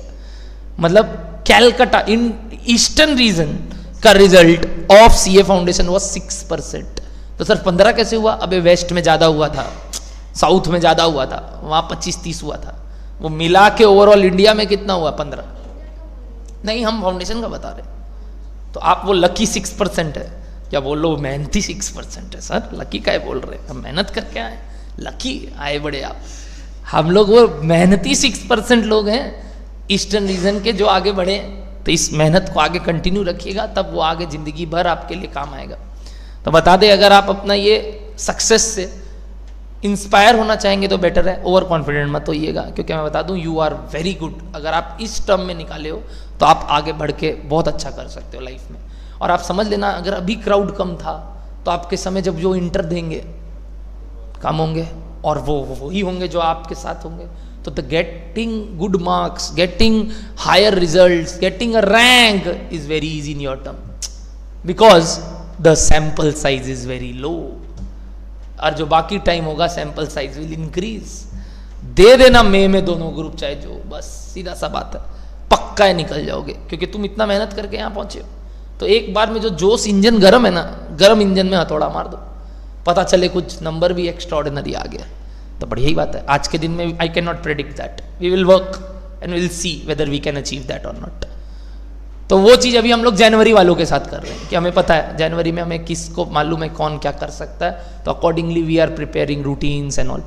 बट अभी आपको हम वो नहीं बता सकते। आप एस्पिरेशन ले सकते हो, इंस्पिरेशन ले सकते हो, आप सर्टिनिटी के साथ अभी कुछ मत बात करिए। मेरे को पहले पढ़ के दिखाइए 2-3 महीना, फिर बात करेंगे आपसे। और इस वजह से यही बोल रहा हूँ, आपको अपना बिहेवियर पढ़ाई के लिए अच्छा रखना होगा। आपने जो अभी तक हासिल किया है, अगर आप आगे बढ़ते रहोगे पक्का निकल जाओगे, पक्का। Don't think anything else. आप वो 6% में हो, सोचो ईस्टर्न रीजन के 6% किसको बोलते हैं? 100 में 6, 10 में 6 नहीं, 100 में 6। तो अगर 100 में 6 में आप हैं तो यू आर, वो होता है ना लाखों में एक वाला बात, जो अपने बोलते हैं भाई मेरा लड़को लाखों में एक है। तो वो जो बात है आपको ध्यान रखना है, आप कर लोगे, आराम से कर लो। तो इस पूरे बात के लिए मैंने जो बात कहा कि नाम से मतलब नहीं है सर, रेंट फेंट वर्ड अब से नहीं बोलेंगे, अब से रेंट वर्ड से नहीं जज करेंगे कि ये रेंट वर्ड से हम उसका एलिमेंट बता देंगे, पदार्थ, कि ये डायरेक्ट है, इनडायरेक्ट है, मटेरियल है, लेबर है, एक्सपेंस है, वो कल पढ़ेंगे कल। तो सर आप बीच में बोलते क्यों? फ्लेवर दे रहे हैं, फ्लेवर होता है ना, आइसक्रीम चख रहे हैं बस, अभी कल खाएंगे आराम से, आज चख रहे ये कौन सा बढ़िया है, अपने पूरा वो काउंटर में चक चक के ही खत्म कर देते हैं सर। अरे वो वाला खिलाई ना, ये अविनाश सर का ये ना, मतलब हम हर जगह उसको डाल सकता है, हर जगह। कल भी कोई भी एग्जांपल देगा, हर जगह। अपने ओन भाई के शादी में वो बदमाश, अभी बताएंगे, कैमरा में दिक्कत हो जाएगा। बेटा मिंत्रा से जहां से भी शर्ट मंगाया था, 7 शर्ट मंगाया था, वो 7 का शर्ट शादी में पहना 4 दिन, और 15 दिन का रिटर्नेबल पॉलिसी होता है। टैग भी नहीं फाड़ता था, टैग इसके अंदर डाल कर, हमको दिख रहा है टैग है। बोलता चुप रहना, तुम चुप रहना, तेरे को क्या है। हम निकाल देगा, हम फाड़ देगा, काट देगा टैग। बोला नहीं नहीं ऐसे मत कर। ब्लेजर पहन लेता था, ऊपर टैग अंदर है। हम बोला क्या है, तो एक बार पहनना है हमको, तो रिटर्न। बोला हमको नहीं चाहिए था सर। सोचो इतना बदमाश आदमी है। बोला अरे बेटा, बोला प्लानिंग है भाई मेरा। हम टैग फाड़ देंगे हम तेरा। तो अब से हम वही करता है, उसका जैसे ही कपड़ा आता है हम पहले टैग फाड़ता है। तुम अब बेटा टैग तुम नहीं फाड़ेगा तो तुम तो इसको रिटर्न कर देगा 2 दिन पहन के। मतलब नया ओकेजन, कल को पहनना ही नहीं है ड्रेस, छोड़ो आगे बढ़ो। मतलब ना ट्रायल एंड टेस्टेड वाला बात, खत्म। तो ये सब चीज़ें हमें लाइफ में बहुत चीज़ सिखाती हैं, और हम लोग उसको भी अपने निजी जिंदगी में प्रैक्टिकली उतारते हैं। तो आपको ये बोलना चाह रहे हैं कि आपको ये समझना होगा कि कॉस्ट के नाम से मतलब नहीं है, उसका बिहेवियर जज करने के लिए प्लीज नाम पे जाइएगा भी मत। बट हाँ सर, आपने जैसे अभी थोड़ी देर पहले रेंट बोला, आपने इलेक्ट्रिसिटी बोला, तो हमने बचपन में तब ये क्यों पढ़ा? Because the word was generally. क्या वर्ड बोले सुने आगे? जनरली देखा जाता है सर कि हाँ ये एक ऐसा कॉस्ट है, generally there is no certainty कि हाँ रेंट है तो फिक्स्ड ही होगा। No no. जैसे हमसे अमित सर वहां पे, जब हम लोग वहां पढ़ाने जाते हैं, तुमको क्या लगता है मेरा प्रॉपर्टी है? नहीं सर, वो आपका अमित सर का प्रॉपर्टी है। आप वहां क्लास लेने जाओगे, क्या आपको भाड़ा देना होगा? बिल्कुल देना होगा। सर किस बेसिस पे? वेरिएबल बेसिस पे। क्या बेसिस है सर वेरिएबल? वो पर्टिकुलर आवरली बेसिस हो सकता है, पर्टिकुलर स्टूडेंट वाइज हो सकता है कि इतना स्टूडेंट आएगा तो इतना रेंट देना होगा, तो कुछ भी हो सकता है कि नहीं, तो रेवेन्यू का पार्ट हो सकता है। तो it is again anything possible, yes और नो एवरीबडी। बट हाँ जनरली निजी जिंदगी में हम देखते हैं rent is a fixed cost, simple. तो अगली बार से नाम भाड़ में जाए, हम इतना देर से क्या फोकस कर रहा है वो समझिए कि हम कॉस्ट 1 लिखा, हम कभी भी उसका नाम संबोधित नहीं की। ओके, तो ये चीज देखने के बाद अब आप ऊपर लिख सकते हैं फिक्स कॉस्ट का मतलब क्या होता है। बताइए बताइए। If the total cost at all levels of capacity remains, क्या बताइए, same, then such cost is called fixed cost. Correct everybody? और इसका एक प्रॉपर्टी और देखा हमने, बताइए वो प्रॉपर्टी में किसका बात कर रहा हूं? हाँ, क्या लिखोगे पता है इसके नीचे? वही, अगर आपको यहाँ जगह है तो ठीक, नहीं तो इसके नीचे लिख सकते हो इसका प्रॉपर्टी, थोड़ा और जगह है तो। क्या बताइए प्रॉपर्टी क्या देखे? Per unit fixed cost. मतलब क्या? पर यूनिट फिक्स्ड कॉस्ट क्या देखने को मिलता है सर? Decreases with increase. पूरा बोलो, चेंजेस, बट तरीका भी है चेंज का, सेम डायरेक्शन में नहीं बढ़ रहा है। क्वांटिटी बढ़ने से पर यूनिट गिर रहा है कि नहीं? बताइए, तो क्या लिखोगे बताइए, बोलिए। increases with, sorry, decreases with increases and vice versa, लिख लीजिए। therefore per unit fixed cost decreases with increase in capacity या quantity। करेक्ट, जो हमने यहाँ एनालिसिस किया एक। चलो हाँ, ये चीज भी देखने मिला, per unit fixed cost decreases with increase in quantity. Units, जो वर्ड लिखना है लिखो, कैपेसिटी, व्हाटएवर। तो सर पहला खर्चा तो समझ में आ गया। क्या करोगे खर्चा जान के, टाइप जान के, नेचर जान के, क्या कर लोगे? बोलो क्या कर लोगे? पूछता हूं। B, calculate total cost of cost 1 at 30,000 units. क्या कर पाओगे? हैं? कैसे? 30,000 पे कैसे बता दोगे तुम? क्योंकि तुमने क्या आइडेंटिफाई कर लिया अब बिहेवियर। अब सर आप कोई भी पॉइंट ऑफ टाइम दीजिए, यानी आप कोई भी सेट ऑफ यूनिट दीजिए, हम उसका खर्चा बता देंगे। बताइए क्या होगा 30,000 पे इसका खर्चा? 1 लाख, बिकॉज इट इज अ। समझ में आया आपको मीनिंग? लिखिए, therefore total cost at 30,000 units is equals to rupees 1 lakh since, अब बोलिए, since it is a fixed cost। देख रहे हैं टॉपिक का क्या रेलिवेंस आ रहा है, एक करके। अगर ऐसे पढ़ाई कर लेंगे तो ये basics will ultimately yield you higher return than the main chapters. Sir ये तो 11-12 की बातें करा रहे हैं आप, एग्जैक्टली आपको ऐसे पढ़ना चाहिए था 11-12 में, बट मैं कुछ कर नहीं सकता, आप ऐसे पढ़े नहीं तो अब मेरे को पढ़ाना पड़ रहा। इकोनॉमिक्स ऐसे पढ़ना चाहिए था। बोलिए डन है सबको, इतना सवाल पक्का है एवरीबडी? तो आइए ये इसके बाद हम नेक्स्ट टॉपिक समझने वाले हैं, क्या बताइए? वेरिएबल। तो उसके लिए पक्का क्या लिखाएगा ये आदमी? वेरी गुड वेरी गुड, आदमी को समझ गए आप लोग। ओ पहले से थोड़ा बहुत जानते हैं सर कि आप कराने वाले तो हो नहीं कुछ भी, आप पहले लिखाओगे एग्जाम्पल। लिखो एग्जाम्पल यूनिट्स और उसके बाद बताइए क्या? टोटल कॉस्ट ऑफ कॉस्ट 2 ले लेते हैं नाम इस बार, एक नया नाम, कॉस्ट आइटम 2, नया ही आइटम है सर। इस आइटम का नाम भाड़ में जाए। डन, लिखिए 10,000, 20,000। सर आपके पास और वैरायटी भी नहीं है क्या? अरे बुढ़वा किससे ही समझ में बेस्ट आएगा। एक बार तुम्हारा जैसे अपने याद है इंडिसेस में भी बोलते थे 2, 3, वहीं तक समझ में आएगा। तो XYZ लिखने लगते थे तो अरे बाप रे, तो भाई यही रहने देते ना सर, 10-20 ही ठीक है अपने लिए, ज़्यादा में मत जाइए। और वही रुपया में भी एकदम इजी सर, 1 लाख और 2 लाख आ गया। चलिए एक और एनालिसिस कीजिए इस बार। देखा जाए तो खर्चा बढ़ रहा है, ये तो दिख रहा है, बट एक और चीज दिख रहा है सर, प्रोपोर्शनेटली बढ़ रहा है। What do you mean by proportionately anybody? Same ratio में। अच्छा ठीक है, मतलब अगर वो डबल हो रहा है तो ये भी डबल हो रहा है। मतलब मान लो अगर ये 15,000 होता तो ऐसे ही लिखना मत, बताओ तो ये 1.5 लाख होता, मतलब क्या 1.5 हो जाता। मतलब अगर यूनिट्स 1.5 होगा, 1.5 समझते हो वर्ड, सॉरी 1.5 1.5x, जिस मोड में आप क्लास देखते हो 1.5x, तो उसका मतलब क्या है? वो भी 1.5 हो जाएगा। मतलब क्या? सब चीज 1.5 हो जाएगा, कॉस्ट भी 1.5 हो जाएगा। तो जो कॉस्ट 1.5 हो जाएगा का मतलब क्या है सर? 1.5x कॉस्ट हो जाएगा। 25,000 पे पूछूंगा तो 2.5 गुना हो जाएगा। हाँ या ना प्लीज बताइए 10 का। तो इस वजह से क्या आप कोई भी लेवल पे बता सकते हो अगर मैं खर्चा बताऊंगा तो? Correct sir. बट ये जो बात मैंने पूछा यहाँ तब पॉसिबल है जब ये क्या हुआ, देखिए एकदम प्रोपोर्शनेटली इंक्रीज। तो इसका एक फीचर और है जिसके लिए आप एक और एनालिसिस किए थे पिछली बार भी। बताइए इस बार पर यूनिट कॉस्ट कितना आ रहा है? चेक कीजिए, चेक कीजिए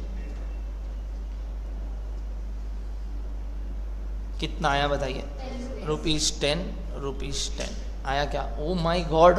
तो एक फीचर देखने मिला सर और कि एक वेरिएबल कॉस्ट टोटल में चेंज होता है on that to proportionately, per unit क्या रहता है? सेम।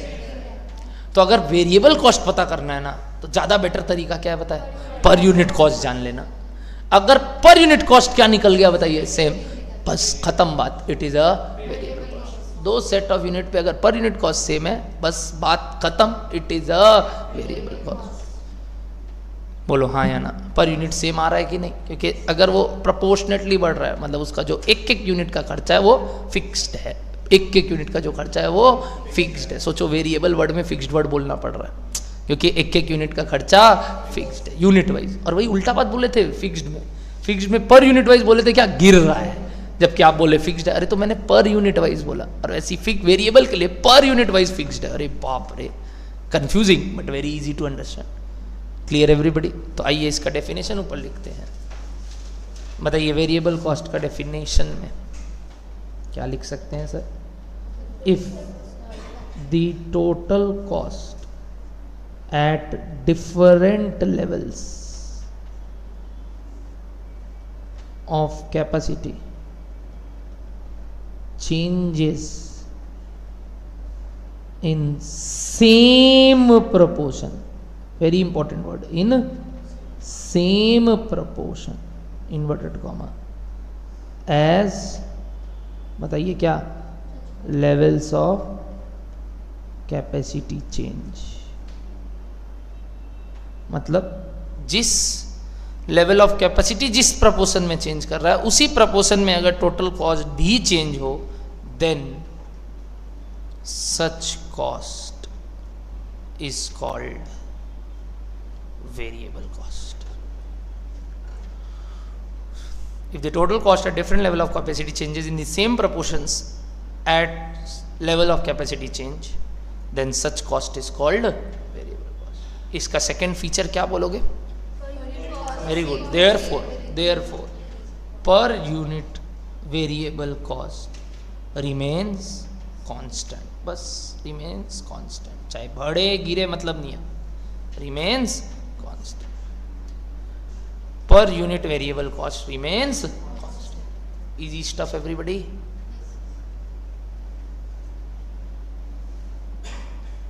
पक्का?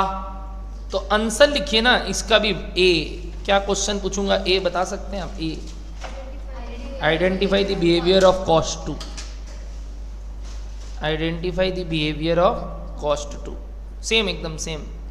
Identify the behaviour of cost to.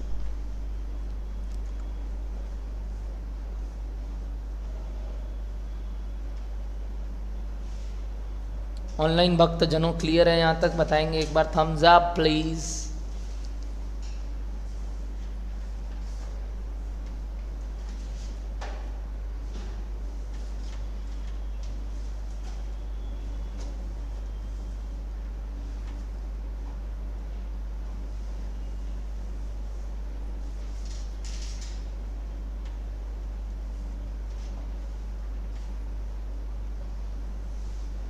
वाह, मेरे नाम का भी स्टूडेंट पहली बार नहीं, एक बार आया हुआ है ऑलरेडी. बहुत पहले का बात है. वाह, बहुत अलग मिलता है मेरे को, जनरली मिलते नहीं.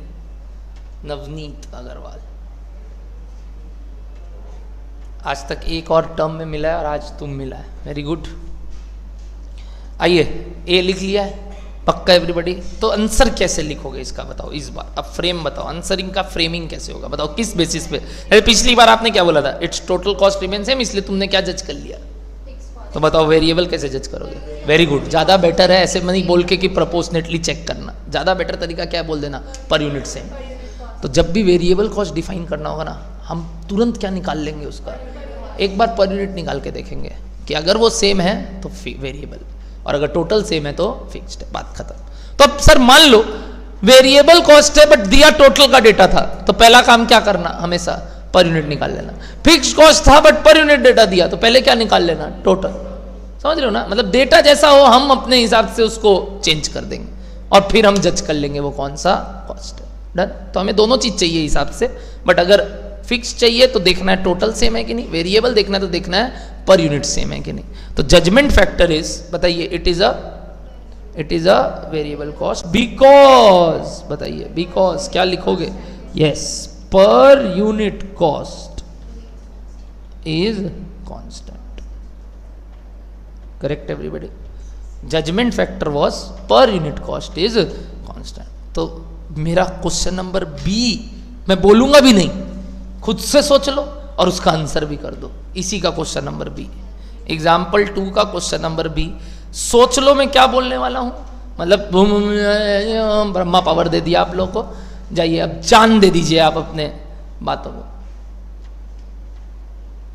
हाँ सर, फाउंडेशन के रिजल्ट टाइम भी मैसेज किया, मेरे को याद है, मेरे को पता है तुम मैसेज किया था और इसीलिए मेरे को रिकॉल भी याद.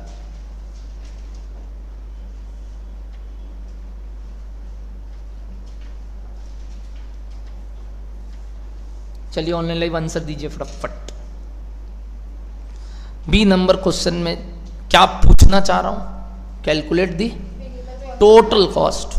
अभी पता नहीं variable. Calculate the total cost at 30,000 units of cost to.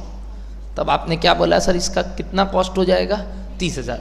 3 lakh. कैसे आया ये 3 लाख सर? देखिए sir, since per unit is same, therefore total cost at 30,000 units is equals to ₹10 per unit into 30,000 units. Correct everybody? जिसका क्या meaning निकला? 3 लाख. क्यों sir? This was variable cost per unit into number of units. बचपन में यही formula आप बोलते थे, मैं बोला भाड़ में जाए. अभी सिर्फ लॉजिक समझिए.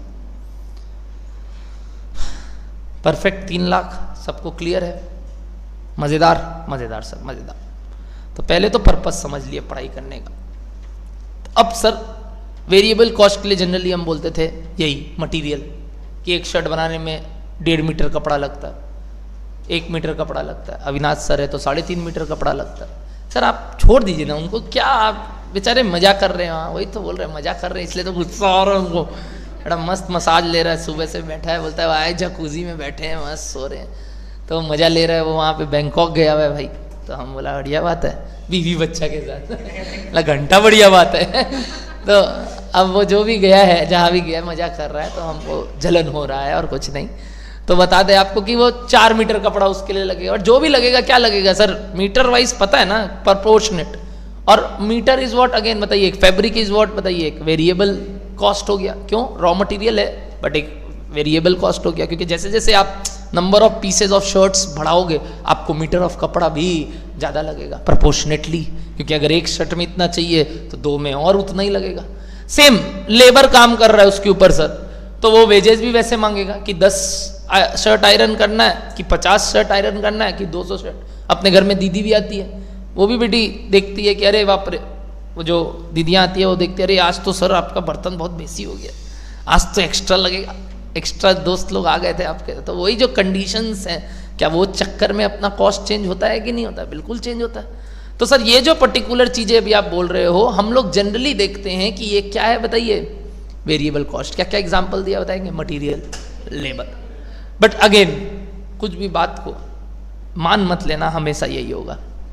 जैसे कि हमारे यहाँ जो लेबर है, हमारे यहाँ जो स्टाफ्स है, हमारे यहाँ जो टीम मेंबर्स हैं, क्या उनके लिए कोई वेरिएबल रेट ऑफ पेमेंट है? नहीं सर, फिक्स्ड है। आप जब एक कॉर्पोरेट में जाओगे क्या आपको ऐसे मिलेगा वेरिएबल कि आज 2 घंटा काम किया तो इतना ले जा, अच्छा आज तुम ये प्रोजेक्ट कंप्लीट कर लिया? प्रोजेक्ट वाइज नहीं है आपका, आपका फिक्स सैलरी होगा। हाँ, अदर देन दैट आप बोलते हो सर्टेन वेरिएबल पोर्शन भी है, बट देखा जाए तो मेन सैलरी आपका क्या होता है? फिक्स। इस साल भर का इतना तो मिलेगा, महीने का इतना सैलरी तो है। तो ये जो पर्टिकुलर बात है क्या फिक्स्ड भी हो सकता है? बट सर मैन्युफैक्चरिंग इंडस्ट्री में जनरली वेजेस जो पे होता है वो वेरी, क्योंकि वो लोग वही देखता है, काम जितना करेगा उतना देंगे। रात को लोग पूछता है तुमने आज कितना काम किया, वो बोलेगा आज हम 25 शर्ट बनाया, वो बोलेगा हम 20 बनाया, तो 25 वाले को ज़्यादा मिलेगा। बट हमारे यहाँ ऐसा सिस्टम नहीं है सर। आज अगर बीच में कोई 2 घंटा रेस्ट भी कर रहा है, हमें पता नहीं, हमें तो उसको महीने के लास्ट में दोनों को सैलरी सेम ही देना, चाहे कोई काम ज़्यादा किया चाहे कोई काम कम। हाँ, झाड़ सकते हैं, बता सकते हैं कि भाई इंप्रूव करने का जगह है, बट सैलरी वाइज हम कुछ नहीं कर सकते उसको। बोलिए हाँ या ना एवरीबडी। तो generally again material and labour are variable cost generally, but ऐसे हम कंक्लूड नहीं करेंगे सर कुछ भी। पक्का एवरीबडी? तो आइए, इतना बात लिखने के बाद अब वो आखिरी टाइप समझते हैं, जिसके कारण अभी जो इतना देर से आप बोल रहे हो तब तो कोई भी कॉस्ट वेरिएबल नहीं है और कोई भी कॉस्ट फिक्स्ड नहीं है। तो वो क्या है sir? The term is semi variable cost. Sir what do mean by semi? आधा।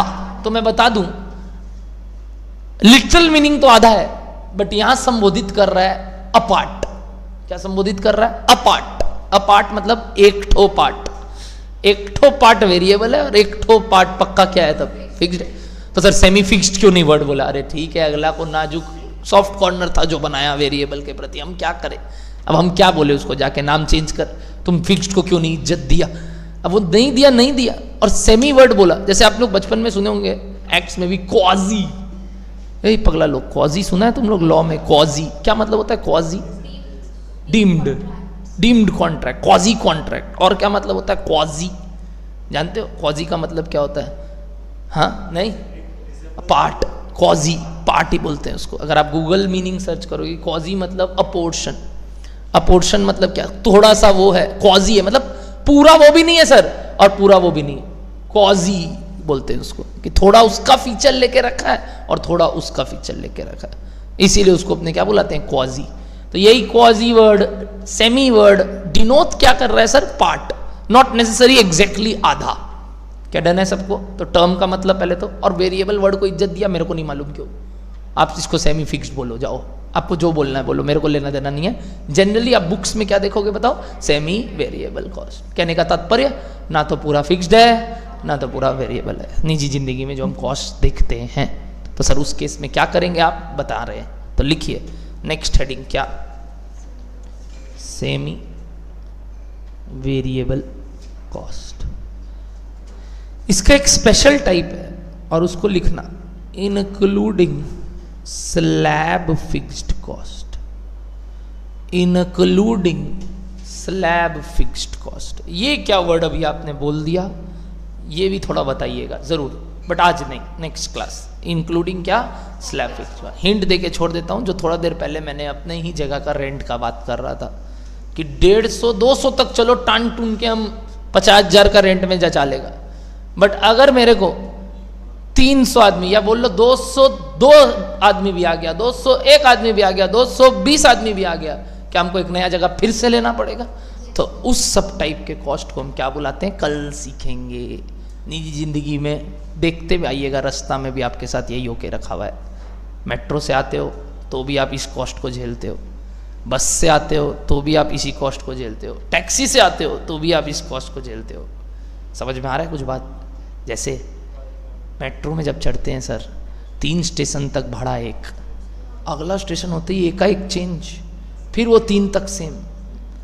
तो मान लो तुमने शोभा बाजार से ट्रैवल किया और तुमको आना था यहाँ MG रोड, 100,000 से गिरीश पार्क, MG रोड और सेंट्रल का भाड़ा अगला स्टेशन। कलकत्ता वाले अगर समझ पा रहे हैं तो ऑनलाइन में समझ लेना, 3 स्टेशन है, तो वो जो सेंट्रल तक का भाड़ा है सेम है। मान लो तुम 100,000 से चढ़ी, तुमको उतरना MG रोड था, तो तुम क्या बोल सकते हो उसको, सुनो ना आपका तो सेंट्रल तक 5 रुपया है, मेरे से थोड़ा उस प्रपोर्शनेटली कम कर दो ना, मारेगा वो निकल के वहीं कांच से। और दूसरा बात, अब हम जब पूरा पैसा दिए हैं, हम सेंट्रल तक उतरेंगे, हम क्यों उतरे MG रोड, हम तो 5 रुपया दिए, तो हम पूरा पूरा पूरा फ्रूट निकालेंगे, सेंट्रल तक जाएंगे, फिर वापस मेट्रो घूम के आएंगे।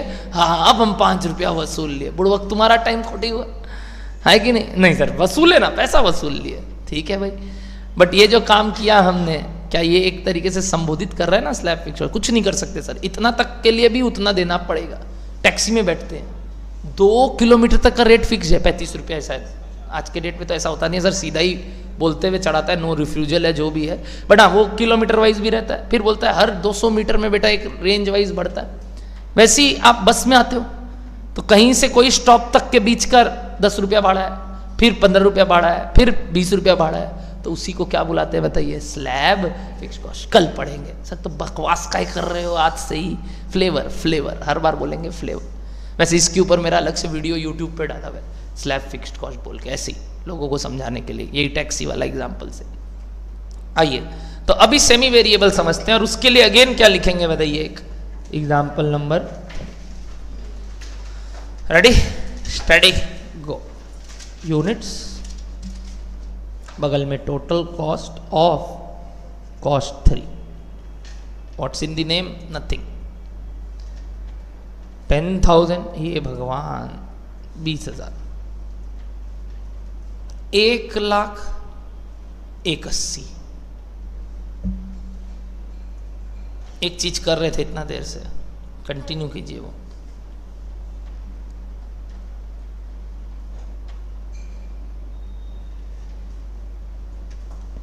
बताइए कितना? 10, 9। ओ माय गॉड, फिक्स्ड लग रहा है, क्यों? टोटल में सेम नहीं है, वेरिएबल लग रहा है, क्यों? पर यूनिट में सेम नहीं है, अल्लाह। बट देखिए कहीं ना कहीं दोनों का फीचर है थोड़ा थोड़ा। कैसे सर?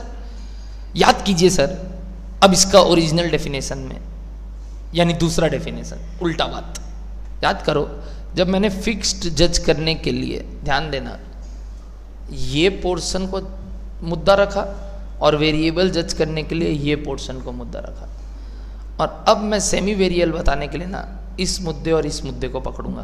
ध्यान रखना। देखिए, क्या यूनिट्स इंक्रीज होने से कॉस्ट इंक्रीज हो रहा है? ये किसका फीचर था? किसका फीचर था? वेरिएबल। बट सर वहां प्रोपोर्शनेट भी था, ठीक है कोई बात नहीं, बट अब बिट ऑफ किसका नेचर है? ये वेरिएबल का, कि भैया यूनिट बढ़ने से टोटल कॉस्ट बढ़ेगा, भले ही प्रोपोर्शनेटली नहीं हुआ। सेकंड फीचर देखिए, पर यूनिट कॉस्ट गिरा, क्या होने से? क्वांटिटी बढ़ने से। ये किसका फीचर था?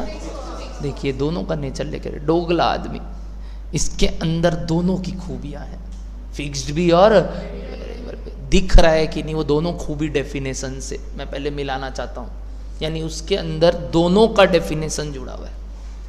हाँ या ना प्लीज नोटिस कीजिए। तो ना तो इसको हम फिक्स बुला पा रहे हैं, ना हम इसको variable and hence a new name came which is semi. अब सेमी वेरिएबल का मतलब क्या हो गया तब सर? अगर क्वांटिटी चेंज होगा तो कॉस्ट भी चेंज होगा, but not in same proportion. बस मतलब अगर क्वांटिटी इंक्रीज होगा कॉस्ट भी इंक्रीज होगा, बट नॉट इन, तो that is a type of semi variable cost. बोल सकते हैं कि नहीं बताइए? जान के क्या करोगे? 30 पे कितना? 30 सेकंड दिया, कैलकुलेट करके दिखाइए। 30 सेकंड दिया, कैलकुलेट करके दिखाइए। बस कैलकुलेटर में कुछ मत लिखिए कॉपी में, बस 30 सेकंड दिया।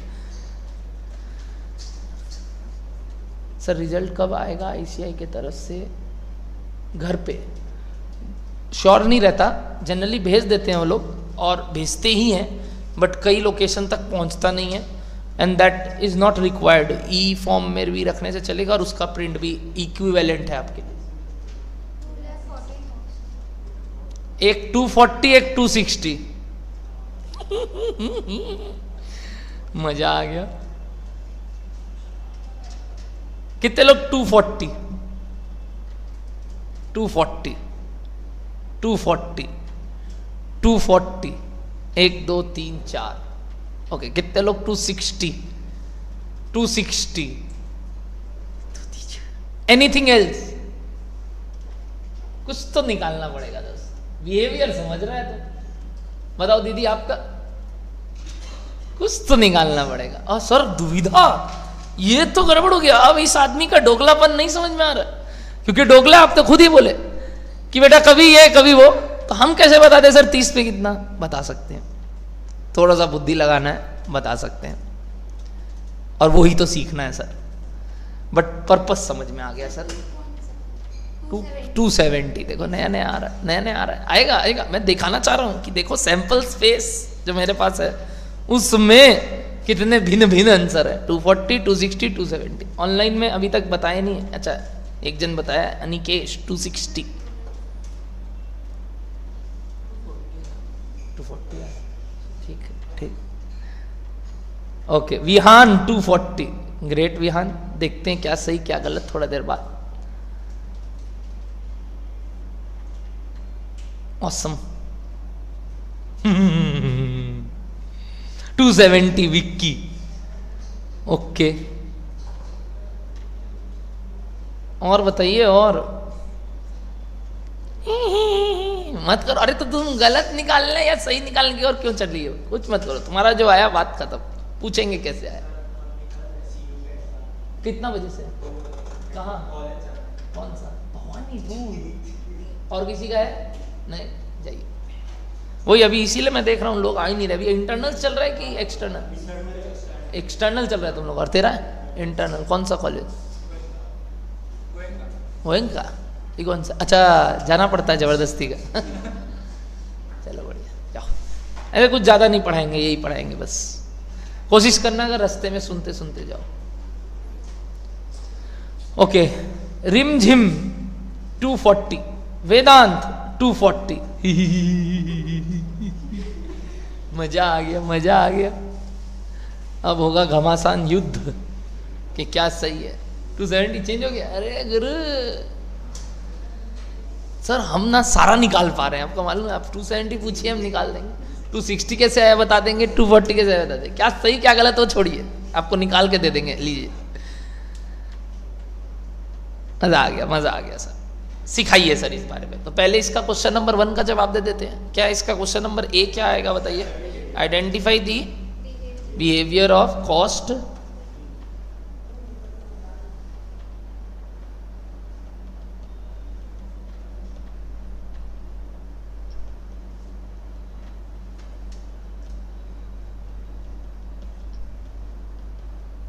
बताइए आंसर। क्यों? Reason? Because although total cost is increasing but not in same proportion. बस simple. Although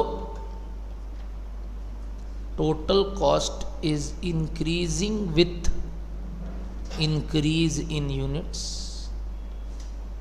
but not in same proportion. लिख दिया मैंने। सर आपका हैंडराइटिंग अगर समझ ही पाते तो बगल वाले का थोड़ी देखते। Also total cost is increasing with increase in units but not in same. अच्छा देखा है, पहले बहुत इज्जत से लिख रहा था ये, अचानक से इसमें फिर खूबी आ ही जाता है, औकात में आ ही जाता है ये अपने, वो टाइम के साथ। आपके साथ भी यही होता है एग्जाम पेपर में, पहला 2 आंसर मक्खन सर एकदम सुंदर, फिर कैसे लिखना। Although total cost increases with increase in units but not in same proportion. क्या यही ऊपर डेफिनेशन भी बनाएंगे यहाँ पे? बताइए क्या डेफिनेशन हुआ?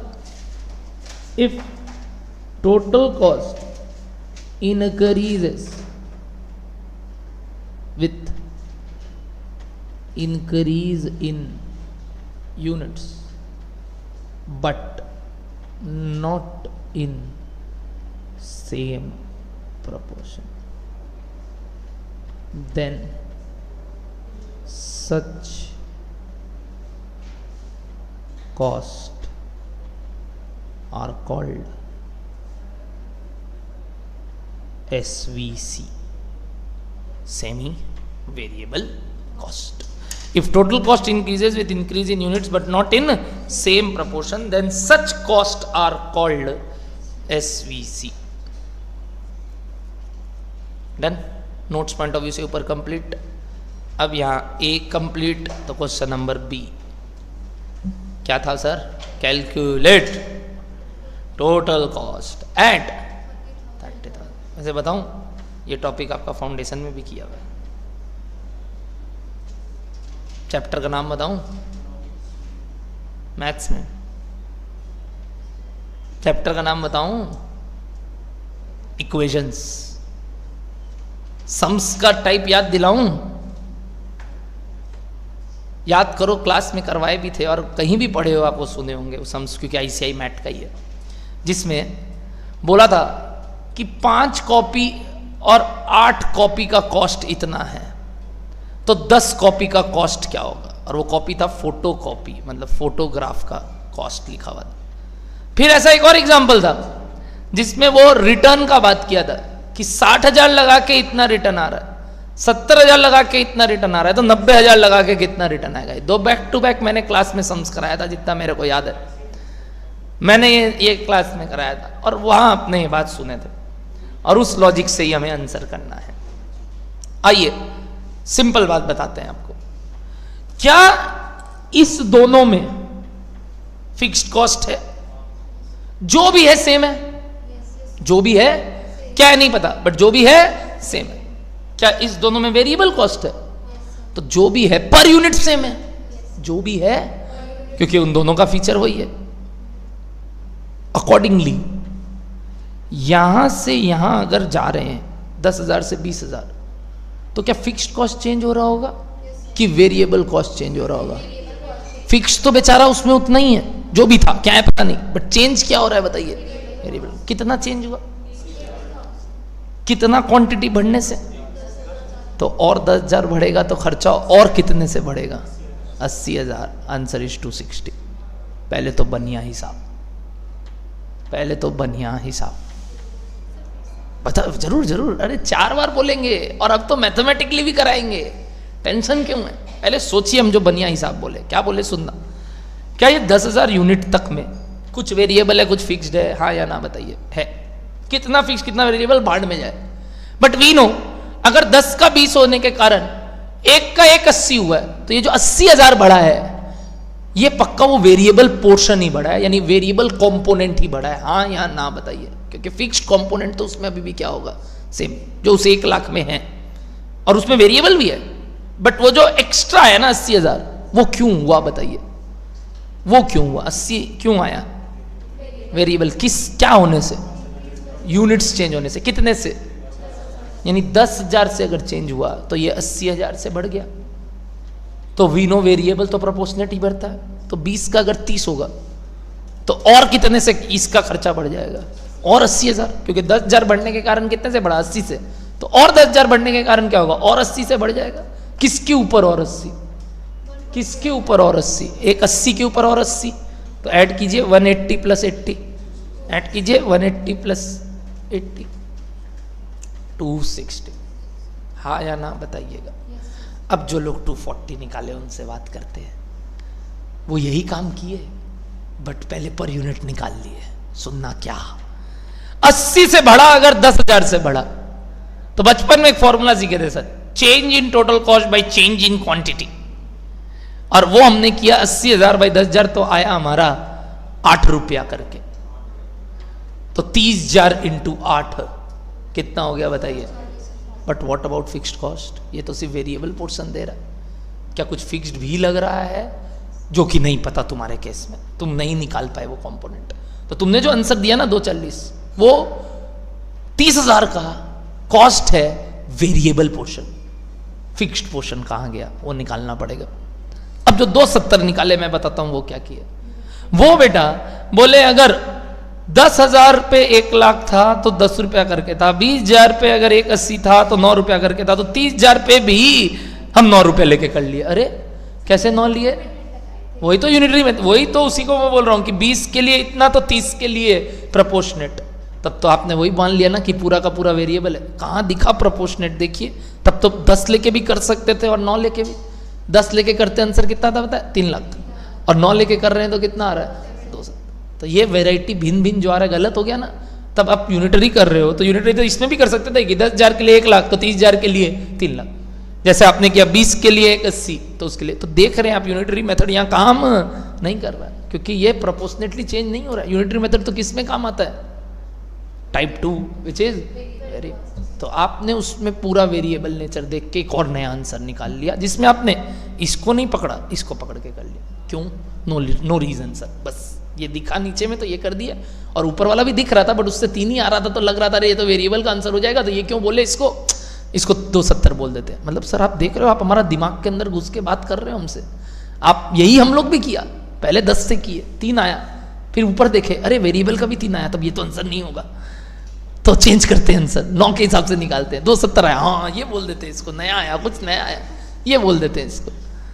कुछ 240 बोले, रीजन बताया कैसे, कोई 260 बोले, रीजन बताया कैसे। हाँ या ना प्लीज बताइए। बट मजा नहीं आया हमको ये तीनों आंसर से।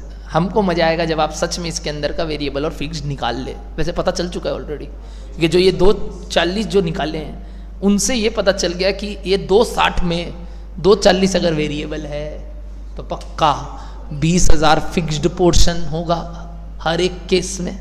देखिए बैठा दूंगा, वेरिएबल पर यूनिट कितना निकाला अभी आपने, 8 रुपया, और अभी फिक्स्ड कॉस्ट कितना बोल दिया आपने, 20,000। 10,000 यूनिट पे 8 रुपया करके कितना होता है, 80,000 वेरिएबल, और फिक्स्ड कितना हो गया, 1 लाख। आइए 20 पे निकालते हैं, 20 इंटू 8 रुपया 160 पे, और क्या जोड़ दीजिए 20,000। देखिए 180 आ रहा है, बात बैठ रहा है एकदम, मैथमेटिकली बैठ गया, एग्जाम्पल वाइज बैठ गया। डिराइव करके दिखाइए सर, करा रहे हैं, बट पहले एक बढ़िया हिसाब समझ में आया कि इतना से इतना इतना हुआ, तो इससे और आगे जाने में क्या होगा। सर यहाँ तो ठीक है ना, आप जानबूझ के न्यूमेरिकली इतना आसान एग्जाम्पल दिए ना कि डबल हो रहा है तो वो वापस से उतना से इंक्रीज कर रहा है, तो माथा में वो 80 का और 80 आ गया। बट अगर कुछ और यूनिट्स होता तो सर हम इतना जल्दी ऐसे नहीं कर सकते थे, हमें कोई ना कोई तो आपको फिर तरीका बताना पड़ेगा एग्जैक्टली। बट मैं जानबूझ के ऐसा एग्जाम्पल लेता हूँ जिससे आप पहले प्रैक्टिकली तो समझ लो टॉपिक में होता क्या है। ऑल्दो अब करना कैसे है सम्स वो सेकेंडरी मैटर, बट क्या आंसर राइट है ये क्लियर है सबको। Why 240 is wrong, why 270 is wrong, and why 260 is right, एक बार बढ़िया तरीके से ओके है। तो अब इसको थोड़ा मैथमेटिकल एनहेंस कैसे सोचते हैं, हर एक टॉपिक को लिखते हैं। डन एवरीबॉडी, आ जाओ। तो calculate total cost at what बताइए, 30,000 यूनिट्स, और उसके अंदर लिखना पहले at 10,000 units total cost is equal to, बताइए है कि नहीं। देखो मैं कुछ बोल रहा हूं, this total cost comprises of 2 things this time, इसमें कुछ और कुछ वेरिएबल। तो ऐसे लिखूं, this total cost can be divided into total variable cost plus total fixed cost is equals to 1 lakh. हाँ है ना। इन दो में एक खर्चा यूनिट पे डिपेंड करता है, कौन सा, इन दो में जो अभी लिखे हैं, इन दो में एक खर्चा यूनिट पे एक नहीं करता, वेरिएबल करता है बट फिक्स्ड। तो इसको फर्दर लिख रहा हूं, देखो क्या, variable cost per unit into 10,000 units plus total fixed cost is equals to 1 lakh. Yes और नो? क्योंकि जो ये टोटल वेरिएबल कॉस्ट है ना सर, ये ऐसे आया होगा 10,000 यूनिट से क्या इनटू करके वेरिएबल कॉस्ट पर यूनिट, और वो फिक्स्ड रहता है हर केस में। प्लस क्या बोला आपने? Total fixed cost. Total fixed cost will be not at a point, वो तो हर पॉइंट पे सेम है, बट टोटल वेरिएबल कॉस्ट 10,000 पे डिपेंड करता है। क्या सेम वे में आप 20,000 का इक्वेशन लिख के दिखा सकते हो मेरे को? ट्राई करो तो, मतलब एट 20,000 यूनिट्स आप टोटल कॉस्ट का इक्वेशन डायरेक्टली लिख के दिखाओ, जो कि 180 था, तो इससे आप सीधा इस फॉर्म में लिख के दिखाओ।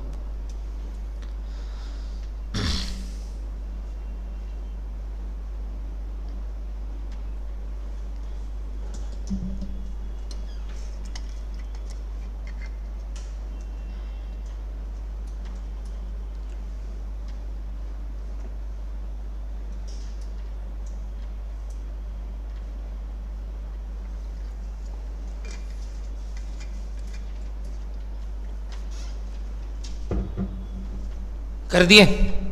क्या लिखे बताइए equation? Variable cost per unit into 20,000 units plus total fix cost, ये तो चेंज नहीं होगा, इज इक्वल्स टू। क्या यहां तक सबको ओके है? देखिएगा एवरीबॉडी, पक्का? कितने वेरिएबल्स है? क्या क्या? कितने इक्वेशंस है? याद करो, 43 इक्वेशन चैप्टर, 2 इक्वेशन 2 वेरिएबल, कोई भी मेथड से सॉल्व कर सकते हैं, elimination, substituting, what ever the case में भी। I am applying right now elimination, मतलब अगर ये 2 है और ये 1 है तो आई एम एलिमिनेटिंग 2 फ्रॉम 1, जिसको बोलते हैं 2 माइनस 1 कर रहा हूँ। क्या कर रहा हूँ बताइए? 2 माइनस 1। तो मैं ठीक ये वाला बात वापस नीचे लिख रहा हूँ, variable cost per unit into 10,000 plus total fix cost is equals to क्या चल रहा था बताइए? 1 लाख। ये वाला बात रिपीट कर दिया 1 को। और इसके बाद आप बचपन में क्या करते थे पता है? साइन चेंज, क्योंकि माइनस कर रहे थे, याद है? ऐसा काम करते थे एलिमिनेशन में था। और ज़्यादा बचपन दूर नहीं था बुड़वक, अभी पास हुए हो तुम लोग फाउंडेशन। बताइए ये गया, टीवीसी कट गया ना? क्या आया देखना। इस बात को मैं वैसे ही लिख रहा हूँ, variable cost per unit into 20,000। मैं जानबूझ के ऐसे लिख रहा हूँ, minus variable cost per unit into 10,000। यही तो है, दोनों माइनस होता है तो हाँ सिंप्लीफाई हो रहा है, मैं जानबूझ के नहीं किया। क्यों? ऐसे ही बताऊंगा। वैसे यहाँ क्या हो गया बताइए? मैं वैसे नहीं लिखूंगा, मैं वापस वही लिखूंगा। 180 से क्या माइनस होगा? लिख सकता हूँ तो हाँ सर दिख रहा है 80 है, बट फिर भी आप ऐसा क्यों लिख रहे हैं बता रहा हूँ। इधर से क्या कॉमन आ रहा है दोस्त लोग? आ रहा है कि नहीं कॉमन? सर 10,000 भी आ रहा है, वो बात का बात है, मैं जबरदस्ती कुछ कर रहा हूँ। तो ये ब्रैकेट में क्या लिख सकता हूँ बताइए? माइनस 10,000। और इधर क्या चल रहा है बताइए? 180 माइनस, यस और नो? यहाँ तक ओके लग रहा है ना सबको? अभी तक मैथमेटिकली बात कर रहे हैं, फिर कंसेप्चुअली जैसा अभी पहले बोला, क्या ये डिवाइड में चला जाएगा? तो क्या लिख सकते हो बताओ? Variable cost per unit is equals to 180 minus 1 by 20,000 units minus, recall आपने ऐसा कुछ पढ़ा था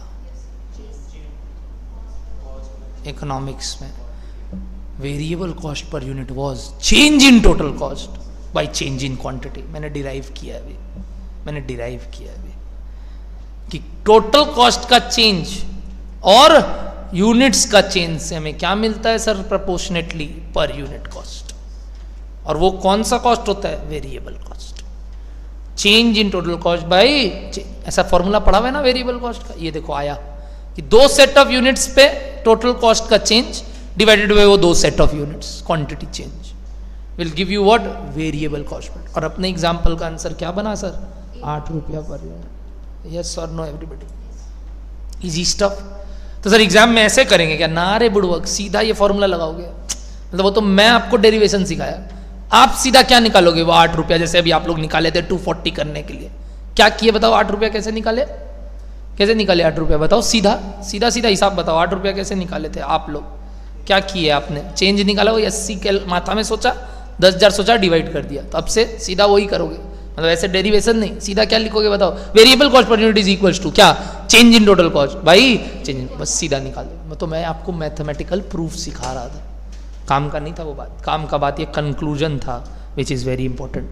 तो अब से जब भी सेमी वेरिएबल के अंदर variable cost portion change in total cost by change, तो लिखो ये बात, ये लिखा दूंगा ठीक है, नीचे लिखा दूंगा, बोलो डन है। अब ये पता चल गया तो क्या आंसर कर लोगे सर? नहीं सर, एक और चीज निकालना है इक्वेशन में। तो अपने बचपन में करते थे, putting the value of variable cost per unit in equation 1 और या फिर 2 above, comma we get comma, याद आ रहा है बात, कोमा में चले जाते थे उसके बाद।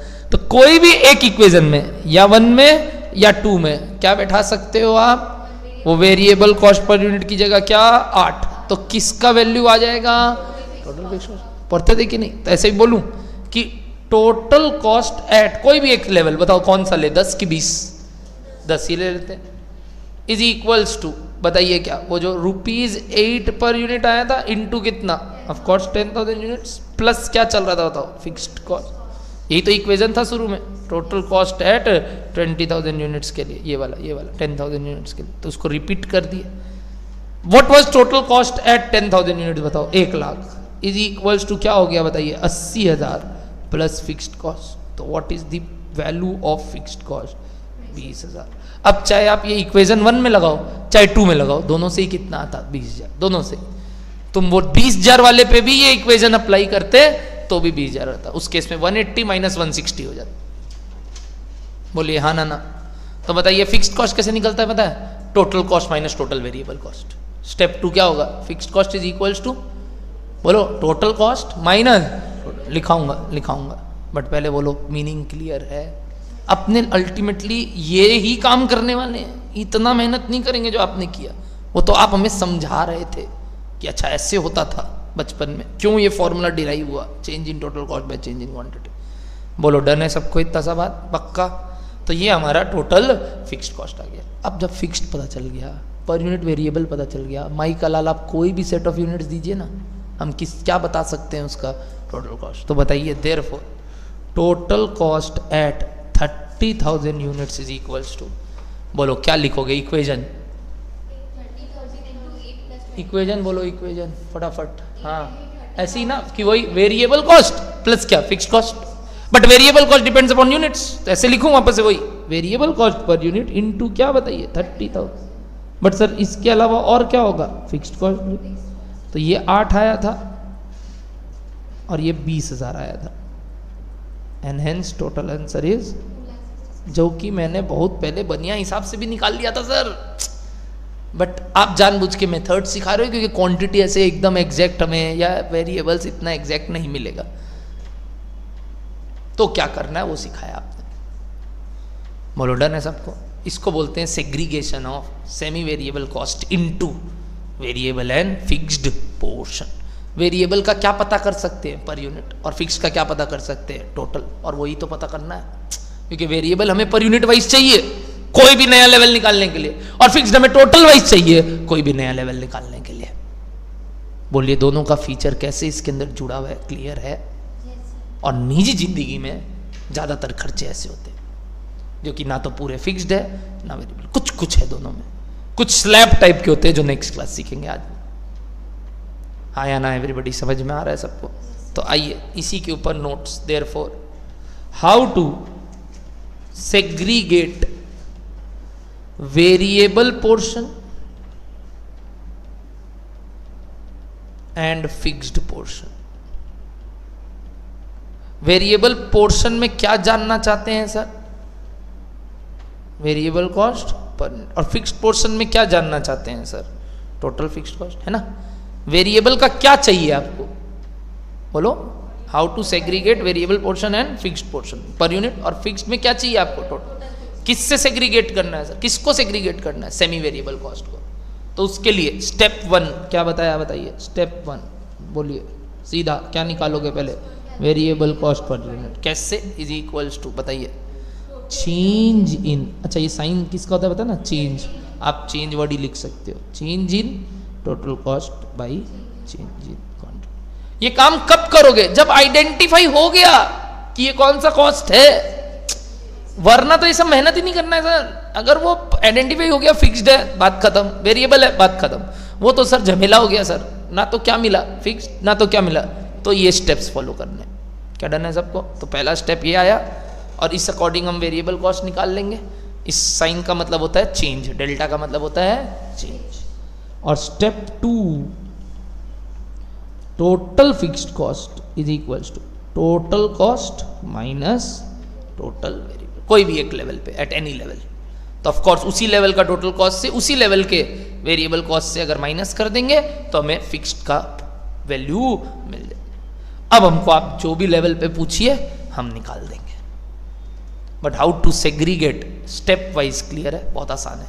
बट हमने कंसेप्चुअली, हमने मैथमेटिकली दोनों तरीके से डिराइव कर दिया ये।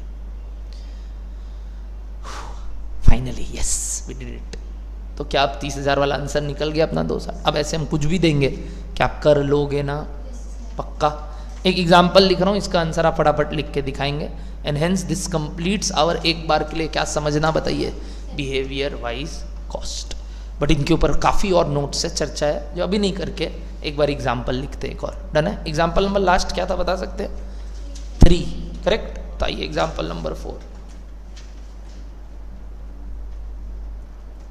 complete the following table. Particulars 20,000, 50,000, 90,000।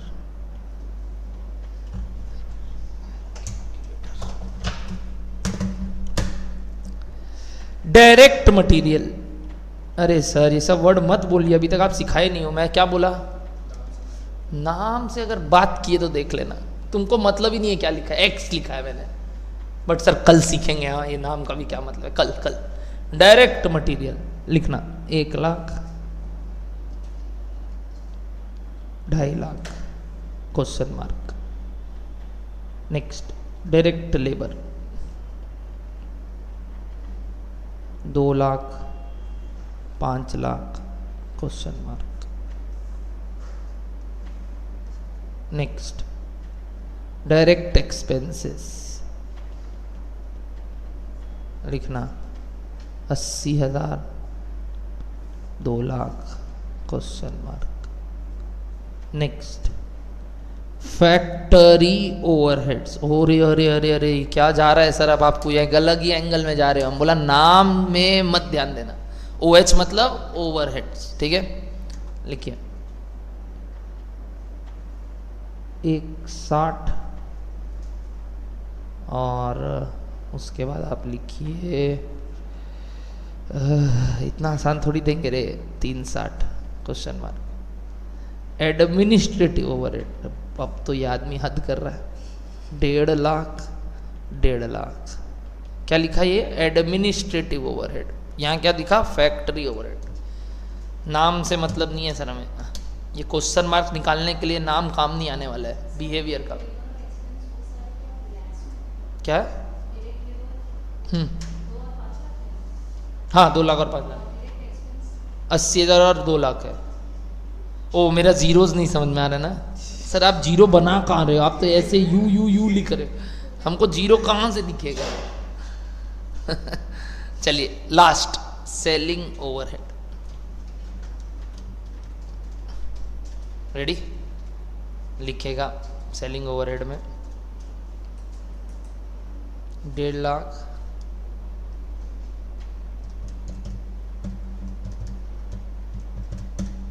375, question mark. 375 नहीं, चलो इसको 350 कर दो, सॉरी 350, मैं ठीक से लिख देता हूँ फिर गाली खाऊंगा। 350 डन करके दिखाइए। I need all the question marks. और इसी के साथ आज का क्लास समाप्त हो भी गया। टाइम रे बुड़वक लोग 1 घंटा 45 मिनट पढ़ते हुए। इसके बाद कोई क्लास अभी? No? Home sweet home, get lost then.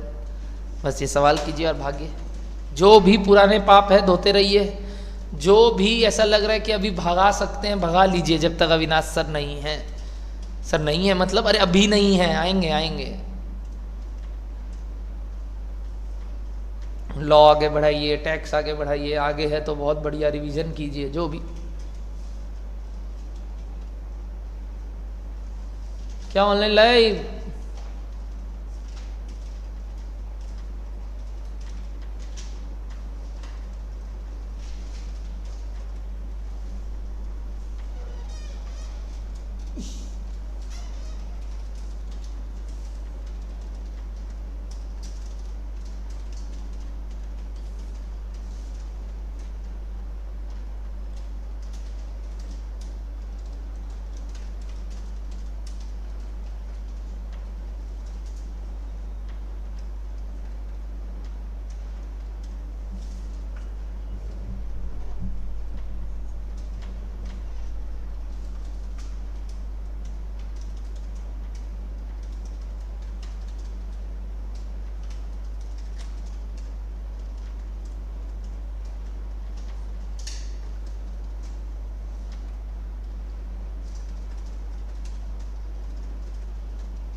अरे ऑनलाइन लाइव पकड़ पकड़ करो।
हुआ, दो ठो हुआ, दो ठो।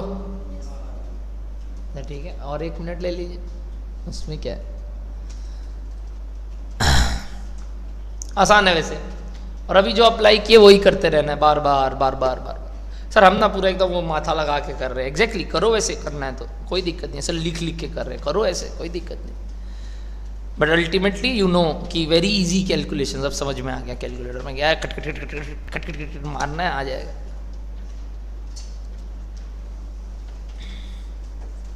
अनिकेश, विक्की आपका आंसर अलग है,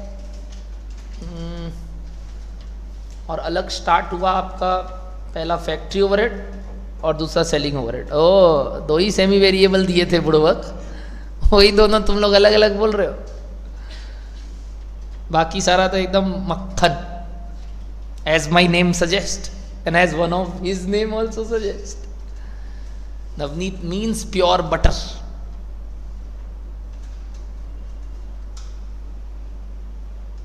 तेरे को पता था रे अग्रवाल नवनीत? हाँ, शैल वी पहला दो बताइए, डायरेक्ट मटेरियल कौन सा कॉस्ट संबोधित हो रहा है, कैसे पता चला वेरिएबल कॉस्ट?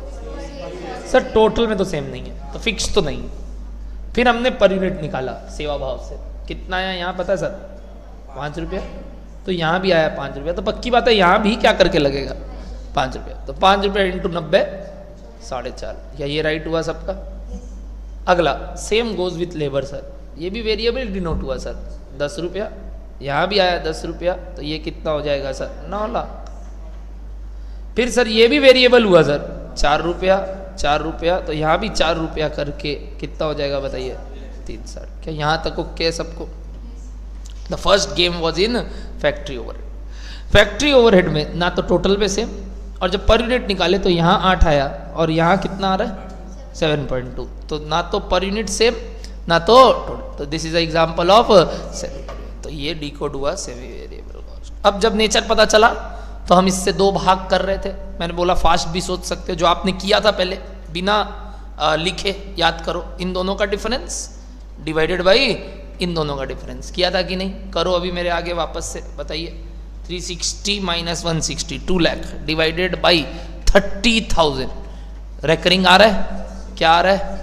6.6 करके चल रहा है ना, चलते रहने देना। क्या ये वेरिएबल पोर्शन आ गया? आया कि नहीं? अब इससे फिक्स निकालना है। क्या बोले थे फिक्स निकालने के लिए? स्टेप 2। क्या बोले थे? स्टेप 2। कोई भी एक टोटल कॉस्ट ले लो, या ये, कौन सा लेना चाहते हो आप बताओ?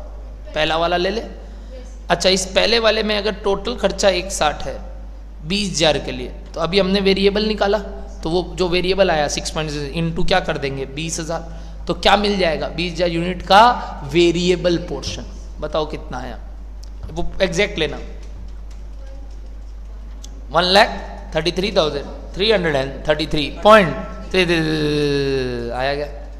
अब जब ये आया तो ये वेरिएबल है, तो क्या फिक्स्ड निकल सकता है? किससे माइनस कर दोगे? 160 से। तो बताइए फिक्स्ड कितना हो गया? माइनस कीजिए 160 से, जितना है वही एग्जैक्ट बोलिए। 26,666 पॉइंट। डन है कि नहीं बताइए? जितना हो सकता है एग्जैक्ट करने का कोशिश कीजिए, फाइनल आंसर एग्जैक्ट ही आ जाएगा। डन है? तो यहाँ से ये समझ में आया कि इधर वेरिएबल पर यूनिट कितना निकला सर? 6.67 लिखते वक्त वो लिख रहे हैं, और फिक्स्ड कितना आया सर पता है? 26,667। बड़ा कैलकुलेटर में पूरा रख रहे हैं, हाँ या ना प्लीज़ बताइए। मैं ऐसे ही रफ कर रहा हूँ, आपको प्रॉपर्ली लिखना है बाद में। अब बताइए अगर हमको 90 पे निकालना है तो क्या करना होगा? पहले 90,000 इंटू क्या करोगे? वही 6.6 पूरा लेना, पूरा ले लिए। कुछ आया? यही है कि इस पे कुछ जोड़ना पड़ेगा। और क्या जोड़ना पड़ेगा? वो फिक्स कॉस्ट कितना था? वो फिक्स कॉस्ट 26.6 करो, 6,26,667 ऐसा कुछ आया वही। अब राउंड ऑफ कर दो नियरेस्ट रुपी में, 66.666 नियर राउंडेड टू नियर। तो ऑनलाइन में जो आंसर आया था विक्की का, और एक आंसर आया था अनिकेश का। विक्की आप रॉन्ग थे, क्योंकि आपने 576 निकाला। और कोई निकाला यहाँ 576? No one? पक्का यही आया आपका? हाँ सर, हमने राउंडिंग ऑफ कर लिया, जो कि अनिकेश का था। वो लास्ट में 900 बोल रहा है, क्योंकि वो हो सकता है अपने वो 2 डेसिमल तक राउंड ऑफ कर दिया। मैं बोलता हूँ क्या करना है, हमेशा फाइनल आंसर जब तक नहीं आए राउंडिंग ऑफ मत कीजिए। लिखते वक्त भले ही कीजिए, बट कैलकुलेटर में तो पूरा फिगर ले सकते हैं हम, वही कोशिश करेंगे। तो एक चीज़ सीखने मिला कि सर राउंडिंग ऑफ कभी भी शुरू में नहीं करते जब तक फाइनल आंसर नहीं आता। जो एग्जैक्ट है वो चलाओ, अगर चला सकते हैं तो। वो लो, डन है सबको? करना भी पड़े तो सर मिनिमम 4 डेसिमल बोला जाता है आगे। डन है सबको? 2 डेसिमल नहीं, 4 डेसिमल। तो एवरीबडी यहाँ पे फैक्ट्री ओवरहेड कैसे निकला सबको क्लियर है? विकी अपना गलती समझिए, और बाकी लोग सबको क्लियर है। राउंडिंग ऑफ ना करो तो बेटर। आगे बढ़ सकते हैं। अब नेक्स्ट कौन सा था? एडमिन। क्या निकला ये? Fixed cost. ये तो पक्का ही चला गया, क्योंकि टोटल में सेम। तो यहाँ भी कितना होगा? 1.5 लाख। खत्म। बस अब लास्ट एक और सेमी वेरिएबल है, अगर नहीं किए हो तो खत्म करो ये करके। अभी जैसे सिखाया फास्ट तरीका करने का, फास्ट तरीका। चेंज निकालोगे वही 2 लाख आएगा जो कि ऊपर आ रहा था, पता है? तो वही 6. बट उसके बाद इंटू 20,000 करोगे उसको, तो वही आएगा 1,33,000 जो भी आएगा। और उसको अगर 150 से माइनस करोगे तो क्या आ रहा है बताइए? 1 लाख 66667, और ये आ रहा है 6.66, ये 67 है ना। वेरिएबल इतना और फिक्स इतना। कहाँ सर? हो तो एग्जैक्ट लिखते वक्त लिख रहे हैं हम, थोड़ी लिखेंगे यहाँ।